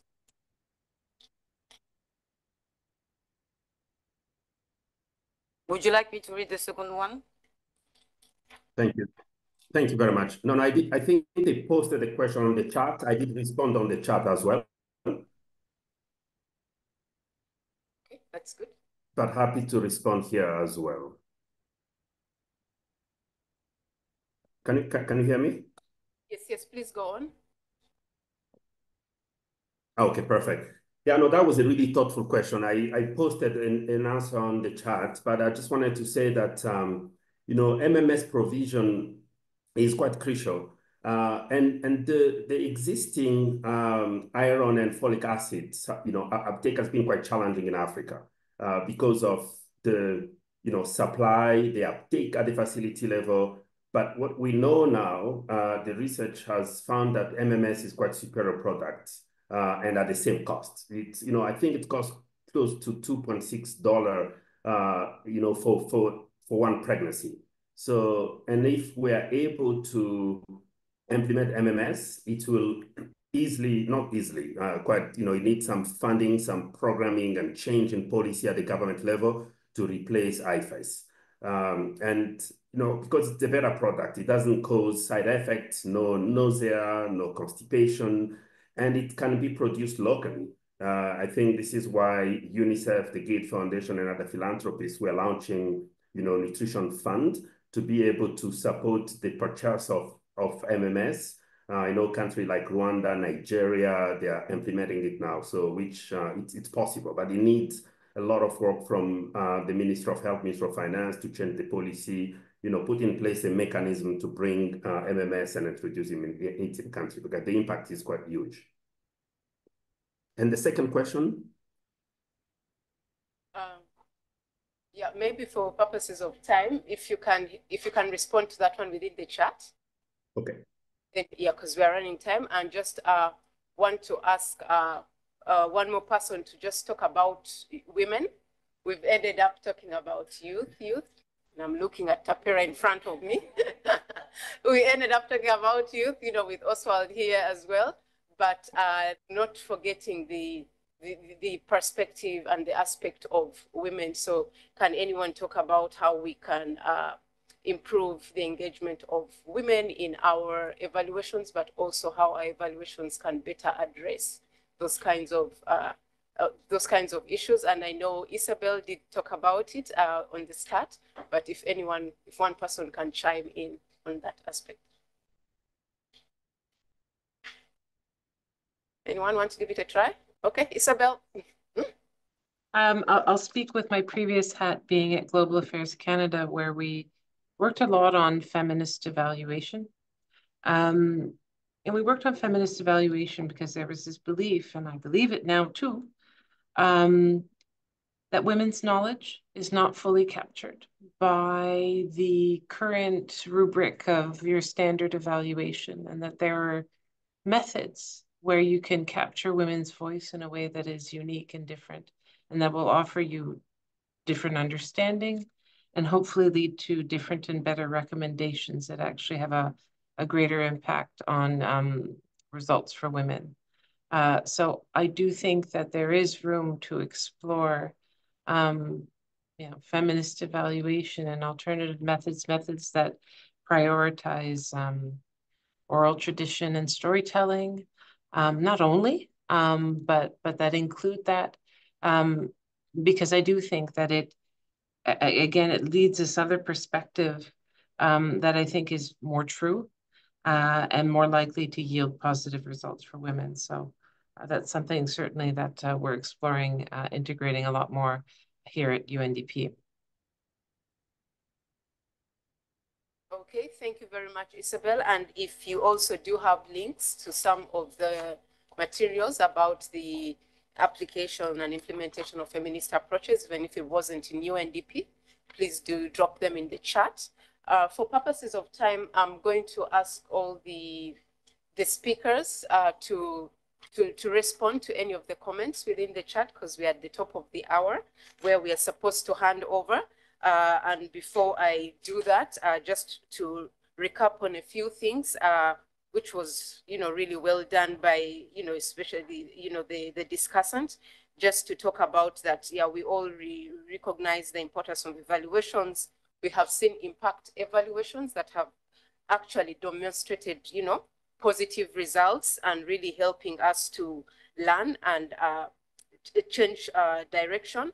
But also when we're looking at evaluations, to consider the human-centered approaches, putting, people at the center, paying attention to the local context, but also recognizing that different groups, that the groups are not monolithic, yeah? So they are, much as they are one youth group, there are different kinds of youth and different kinds of women. So we need to tailor actions for that. The importance of collective action, We can't do this alone. We need to go beyond government. There are many other players out there. How do we do it in a very engaged, interactive, and collective manner? Embrace technology. It's here. So let's embrace it to be able to reach people we were not able to reach, but also it becomes an important avenue for engaging youth in our evaluations as well. So that's one of the ways.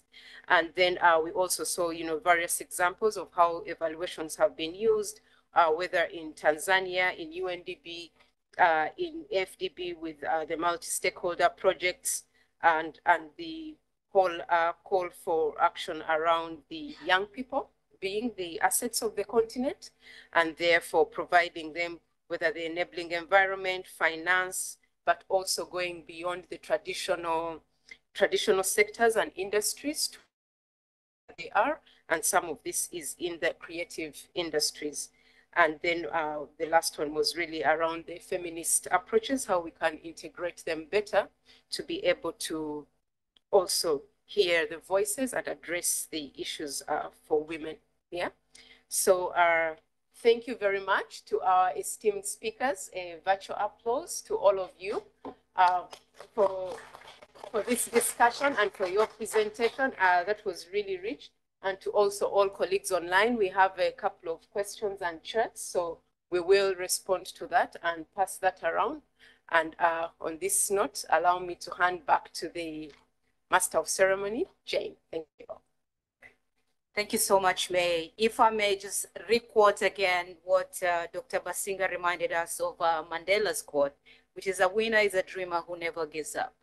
So I just hope from these insightful discussions, it has created, the urge or inspired us to keep going, never give up, So as I said on Tuesday, we're using development evaluation as one of the tools in measuring development effectiveness. So with humility, we know there are other instruments, but this week, the conversation was around development evaluation. And the rich experiences that all the speakers, share today, it just resonates very well in what we keep doing in development evaluation to elevate the practice, but more importantly, the results on the ground, which are more crucial. So having said that, a special thank you to May, our moderator, Madhu, Hope, Isabel, Sakina, Dr. Basinga. Thank you so much. Tapera, who is sitting next to me, and of course, our youth representative, Oswald. Thank you so much.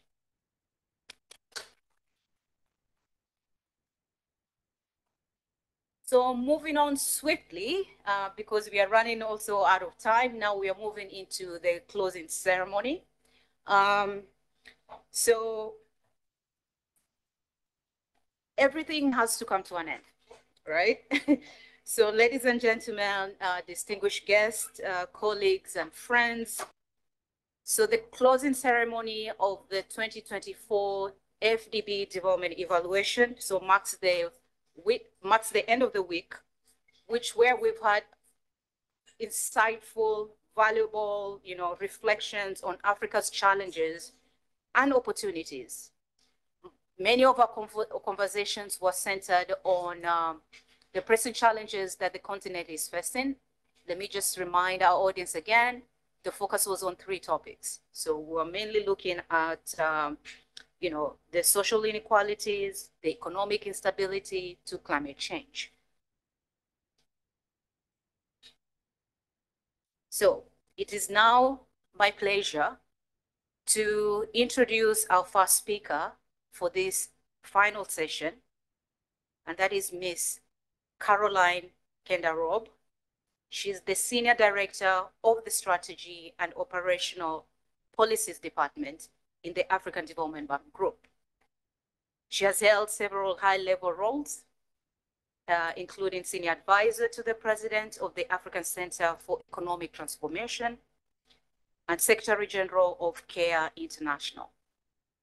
Caroline also has served as Chief Advisor to the Right Honorable Gordon Brown at the Education Commission and has held leadership positions at the African Progress Panel, World Bank, and IMF. She holds an advanced degree in social policy and currently serves as a board director of the Global Financial Integrity and Trustee of Comfort International. So currently,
Rakif.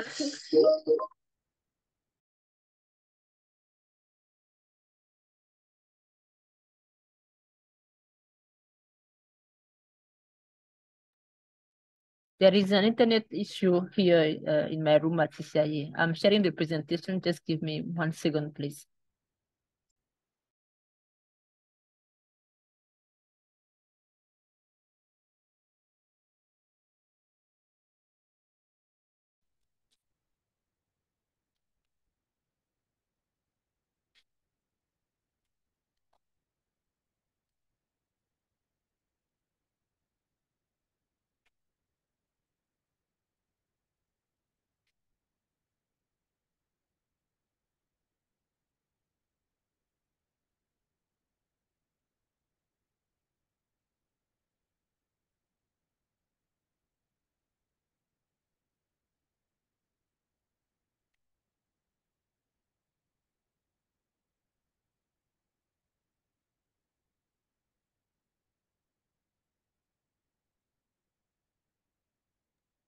You can see in the room a presentation.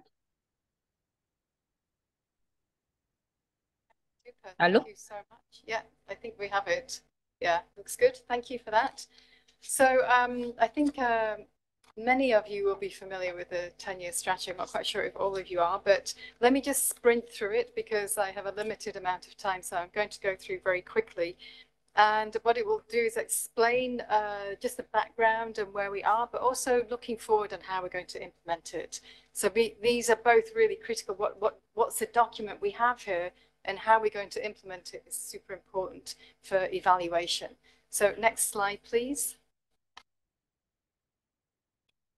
Oh, that's a really nice photograph. And this is this is a strategy that was unveiled at our annual meetings in 2024 in May in Nairobi.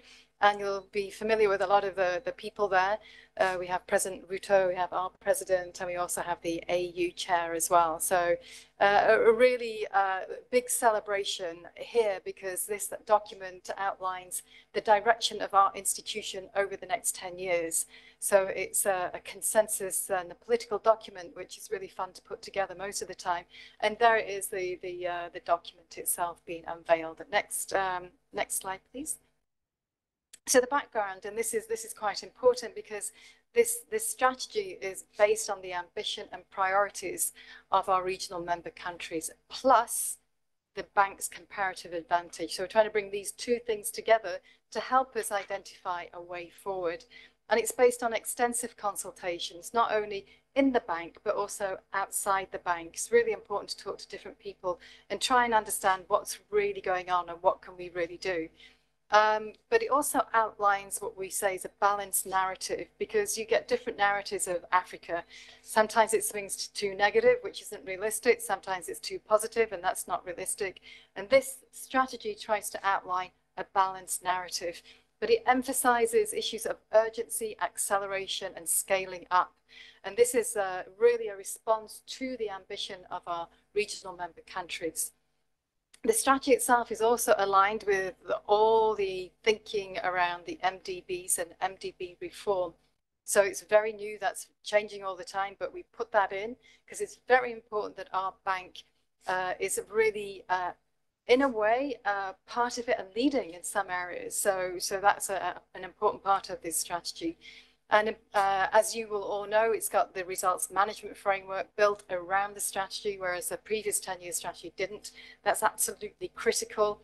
We work hand in hand with the results management framework people, and it's totally, totally linked in with the narrative and the aims of the strategy. How it will be implemented is through action plans and 3-year rolling budgets.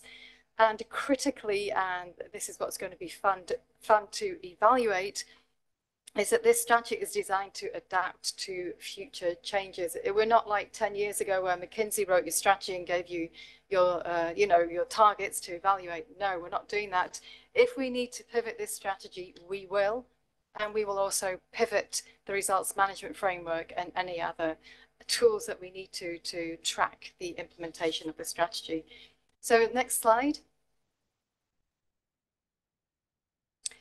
So everybody's familiar with this. I'm going to run through it so you can see the vibe of the strategy. So we know that Africa faces accumulating crises, food insecurity, debt, climate, inequality, fragility, youth unemployment. And, many of these crises are external, but some of them are also internal. So we've got a mixture. But the strategy is based on optimism about Africa's capacity to transform, to create the sustained growth, drive transformation, and contribute towards these critical global solutions. So Africa is not a continent on its own. We're part of the global system, and we are part of the solutions too. And we can say this because we have these unique assets: young, dynamic workforce, growing urban consumer markets, the integration, clean energy, and natural resource wealth. And I heard a bit of discussion around youth. This strategy has a huge focus on youth all the way through. And there are many opportunities that have emerged from the 6 megatrends, including Africa's demographic transition, climate, energy, technology changes.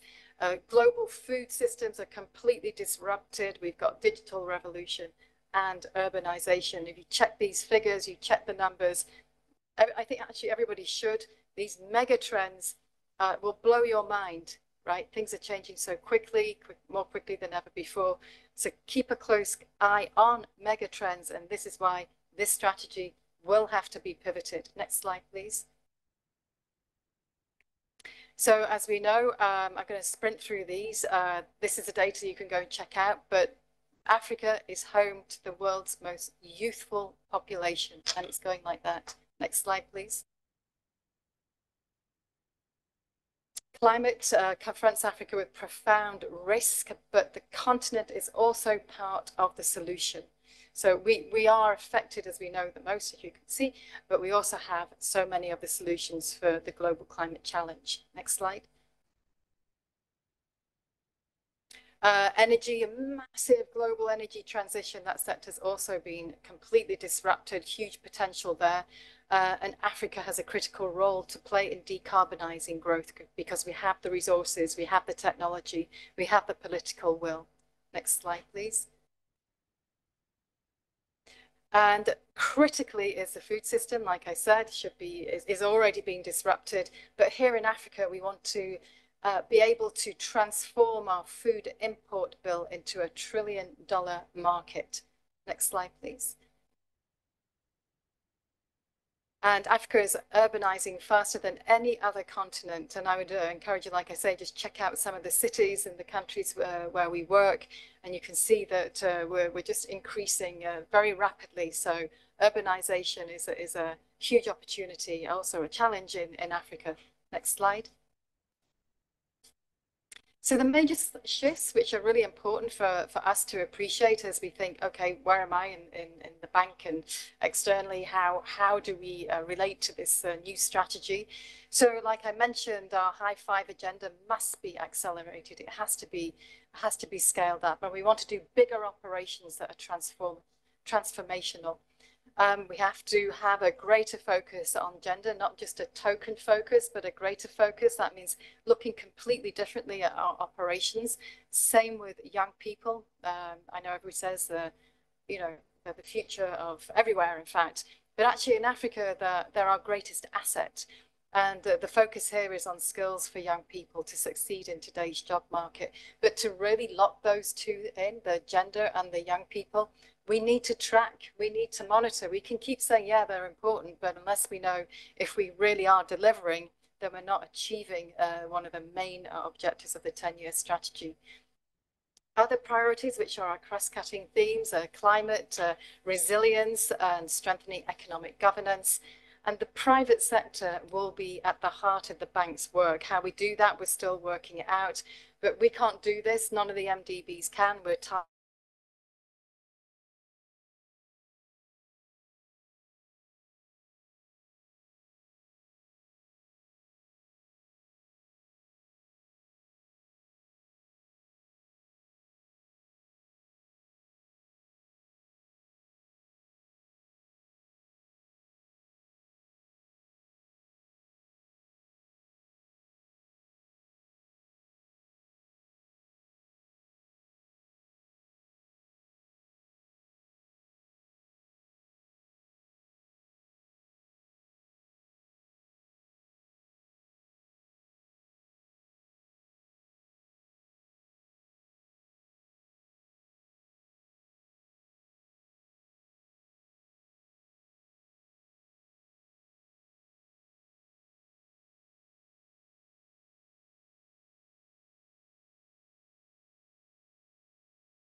We have our new vision, prosperous, inclusive, resilient, integrated Africa.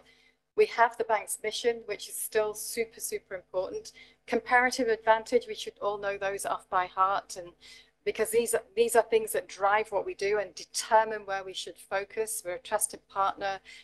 We've got proximity to African governments. We're a leadership in infrastructure. We have the mandate to mobilize sustainable development finance for Africa. We provide context-specific knowledge, and we amplify Africa's voice and influence globally. And the guiding principles are really important too, and these would need to be tracked around country ownership, differentiated approach, selectivity, sustainable impacts and results, innovation, and strengthening partnership and collaboration.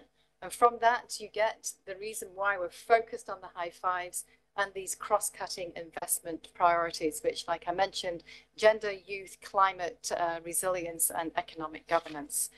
Next slide, please.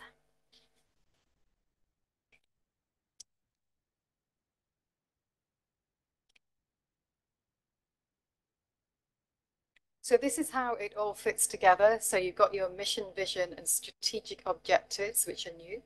Operational priorities, which are implemented through public and private sector partnerships, accelerating the high fives, cross-cutting priorities, and underpinning all of that are public goods. And at the moment, the bank is focused on climate, pandemic preparedness and public health, regional peace, stability and resilience, debt and financial stability, and food and energy security. All of those are cross-border. All of those have cross-border benefits. And all of them, they're in the strategy and explained to the extent that we can. So moving on just to the shifts, and I won't go into too much detail because we want to look at the implementation arrangement. So next slide, thank you.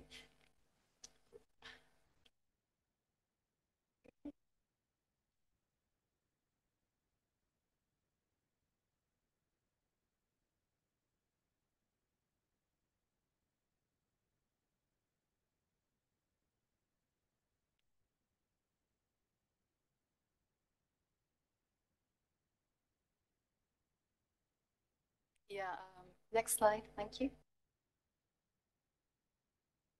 Good, thank you so much. So what we are doing over the next 10 years, and all of these are to a certain extent linked to the MDB reform. The first area that we're really looking at is the financial model, right? So you will know that the African Development Bank has done a lot of really innovative financing. So we're a little bit ahead of many other institutions with regard to this. So there's innovative approaches mobilizing significantly more resources for Africa in line with the G20 working group and the capital adequacy framework. So it's balance sheet optimization, but it's also really importantly to mobilize public investments for the high fives, including domestic resource mobilization. Next slide, please. The next one is the operational model. I'm sure a lot of you are involved in this space too. And we know that we need to have better quality, better effectiveness, better speed of operations. We see that a lot reflected in IDEV evaluations. And this is in the strategy something that is really important going forward. The pipeline, we know, better risk supervision as well, but supporting cross-border interventions that meet country demand. That will really change the way in which we operate. We certainly need to do more and better on our social environmental safeguards. These are not just negative safeguards. These are actually about putting people first. So it's not just about reducing harm. It's also about maximizing benefits. And exploring country platforms, it's so complicated, but we have to work at the country level with other organizations so we don't replicate our work and exhaust all our counterparts in countries. So these country platforms are really important. And of course, the other two are pretty obvious, deepen partnerships and more but relevant knowledge. Next slide. Thank you. So the institutional model, as we know, we need to streamline and simplify processes. Our workforce culture is critical to all our work. That's people and the culture and the incentives. I mean, it's really helpful if you have a nice culture, then we can be happy and, produce more. And that's an individual responsibility for us all. But also really important, we need to complete the bank's digital transformation. I heard a couple of people talk about that when I was in the room. Just generally speaking, it's a big deal. So we need to get more focused on that. Evaluation can do that too. And effectively, really importantly, measure the bank's impact on the lives of people. So that's really getting to the real issue at hand with the 10-year strategy. So next slide. It's about MDB reform. I'm not going to dwell on it, but I just wanted you to know that we have this vision which comes from MDB reform, telling us we need a new vision. We need to look at public goods. We need to look at really key innovative program of reforms. These are all pinned under the MDB reform and work better as a system. And I've listed there the key areas that we're all focusing on across the MDBs. Next slide. Thank you. So you guys will be really interested in this. This is the strategy architecture, and it explains how it all fits together. And when you come to an evaluation, this needs to be looked at and worked out if we were able to deliver. So what we're saying is we have a strategy architecture that's right at the top. That's your umbrella. Then you have your results management framework. It's monitoring, it's evaluation. It's also accountability.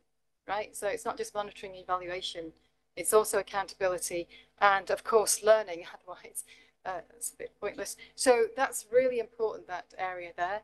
And then, so how does this fit together with all the things that we're doing? So we're going to look at the policies, we're going to revise them, make sure they're aligned with the 10-year strategy and also with the MDB evolution. We're going to fit the strategy with the 3-year rolling budget. So we need to make sure resources are aligned with the strategy. Anybody working on country strategy papers and RISPs, we really need to make the connection of those to the strategy and then strengthen the link between those and the actual operations, all the activities that the bank does. And finally, action plans, which we're unpacking at the moment. How will we implement this? We will do it through action plans, not a million action plans, right? Just a few action plans. And not a million strategies, otherwise we have a complete proliferation of these documents, which was a clear IDEV recommendation. Please don't proliferate all these documents I think that's exactly what they said. And it's actually absolutely critical that we keep this very well managed with clear rationale. And that's what that box says. At the same time, focusing on rationalizing and selectivity going forward, but also within the portfolio that we have. Next slide, please. So I think you'll all know about this. We have already a hierarchy of directional documents, 10-year strategies at the top. Then we have policies, then we have strategies, and then we have action plans. The action plans are actually cleared and approved by the president. Your 10-year strategy, your policies and strategies, and you see there, they need to go to the board, but they all fit together. So last slide. So if you want to scan, you can do. There's a nice little scan thing, but otherwise it is on the website. So please go to the website, check it out, and read it and put it by your bed and learn it off by heart. Thank you. Thank you, Caroline. Learn by heart. Yeah, that's our job.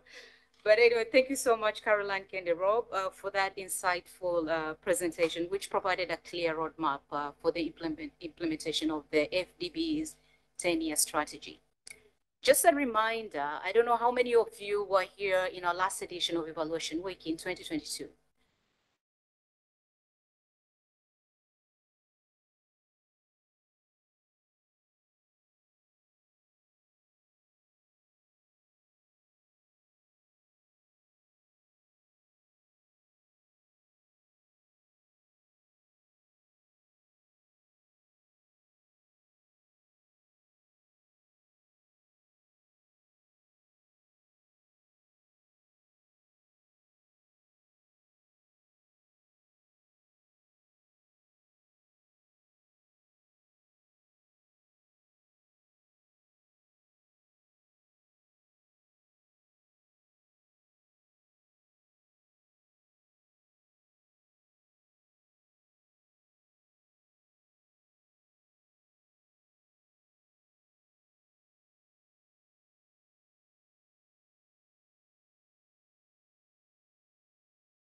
So the team is just about to close that loop in creating that map, and we're already in touch with your team in seeing how we can take it forward. So thank you again. So we're moving into the next part of the program, and it gives me actually great pleasure to introduce Virginie Menot. She's a freelance illustrator based in Lyon, France, specializing in visual storytelling for corporate clients globally. With an MBA in international marketing and over a decade of corporate experience, Virginie is skilled at transforming complex data into engaging visuals, both for print and web. She also created the visuals during the 2022 Evaluation Week. So welcome back, Virginie. Over to you. Thank you, Jane, and good afternoon, ladies and gentlemen. So first of all, I'd like to thank the whole team of the Evaluation Week for giving me the chance to take visual notes during this event again. It's been both an honor and a pleasure to learn again about all these subjects. And well, obviously, thank you to all the speakers, presenters, and panelists, as all the sessions have been very rich in insights and perspectives. So I have a lot of notes. And as a wrap up, I suggest I'll quickly walk you through the notes I've taken. So let me just share my screen.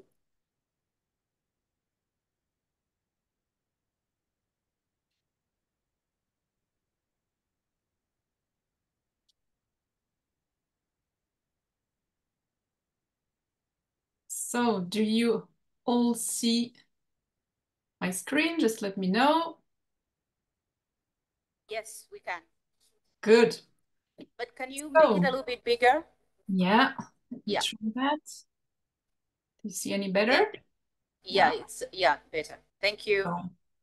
So this is the first visual notes from the opening session, Navigating Rough Seas Toward a Brighter Horizon for Africa, where all speakers and panelists underlined the crucial role of evaluation in addressing economic stability, climate change and social equity.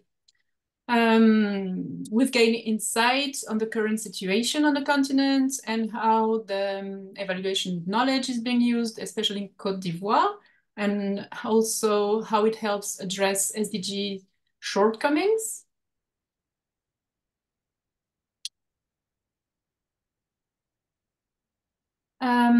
The second one, yesterday's morning session, was about accelerating economic diversification. And we learned a lot about the current landscape of economic diversification, but also what the successful strategies are, the crucial role of partners, innovative financing options, supporting measures and framework, and as well as the key action the bank should take to support the 10-year strategy.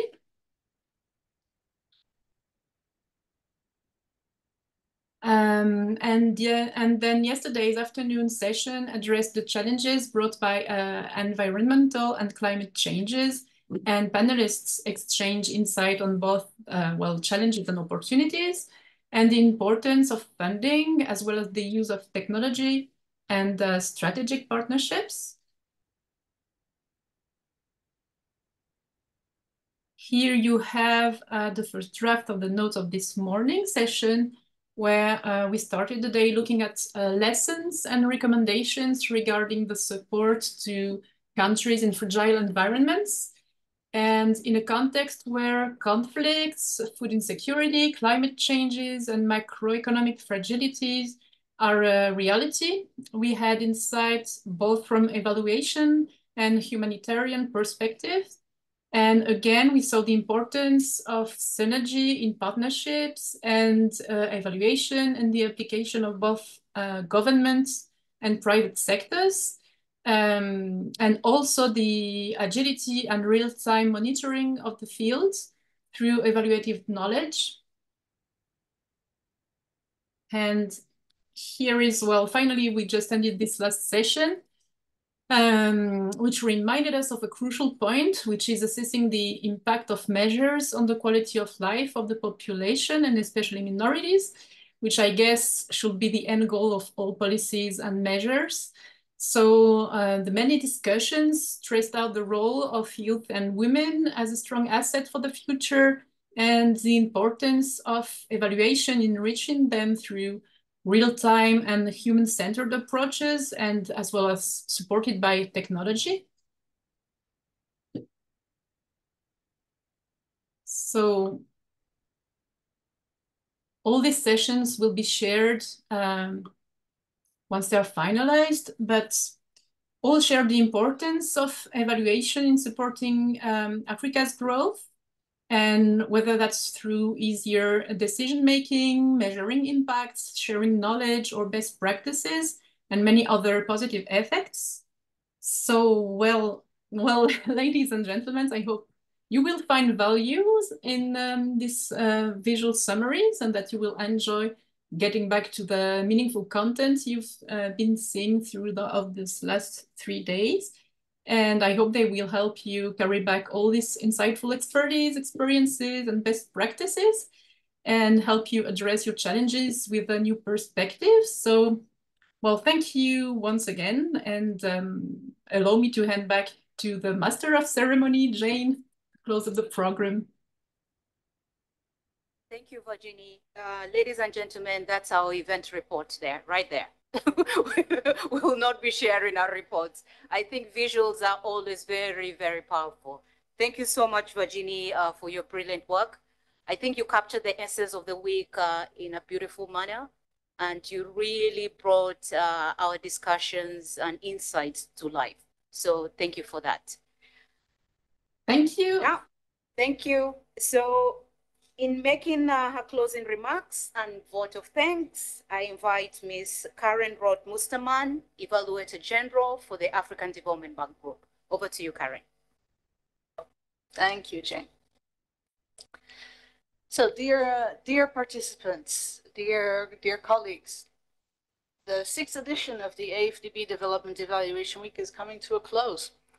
We've had interesting and informative discussions these past 3 days, as just summarized for us by Virginie, We've shared our views and experiences, and we've learned a lot from each other.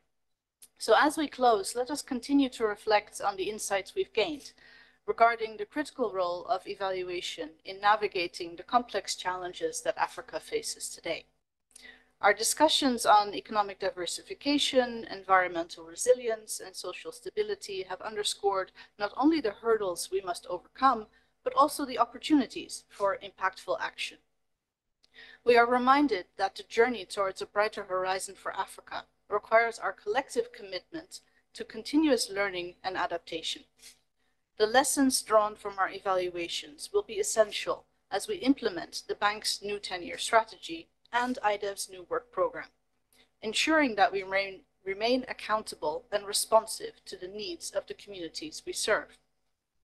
I would like to express my gratitude to all the moderators, speakers, presenters, and panelists for your thought-provoking and engaging contributions throughout the 3 days of this engagement, and to all the bank departments and offices who helped to shape the program.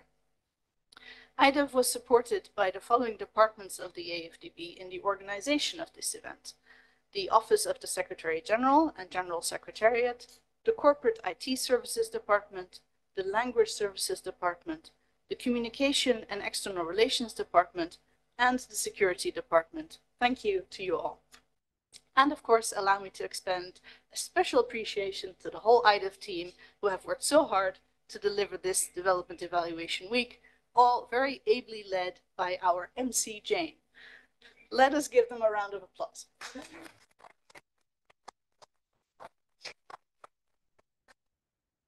Some of the key points raised during these engagements have centered on aspects of ownership, transparency, and accountability that are essential for effective development.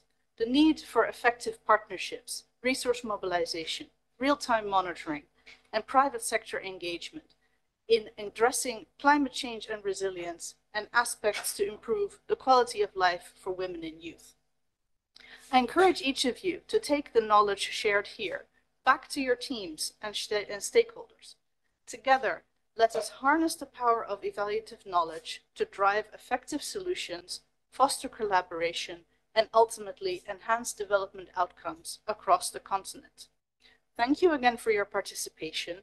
I look forward to seeing all of you at our future gatherings.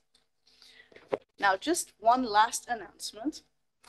IDEV is conducting a stakeholder survey to better understand the perceptions of both our internal and external stakeholders and their satisfaction with our products and knowledge sharing. We conducted the same survey last year to establish the baseline for our indicators, and we're now conducting a second survey in order to monitor the progress made. So I encourage you all to take the survey and express your views. It's available on our website, idev.afdb.org. Thank you.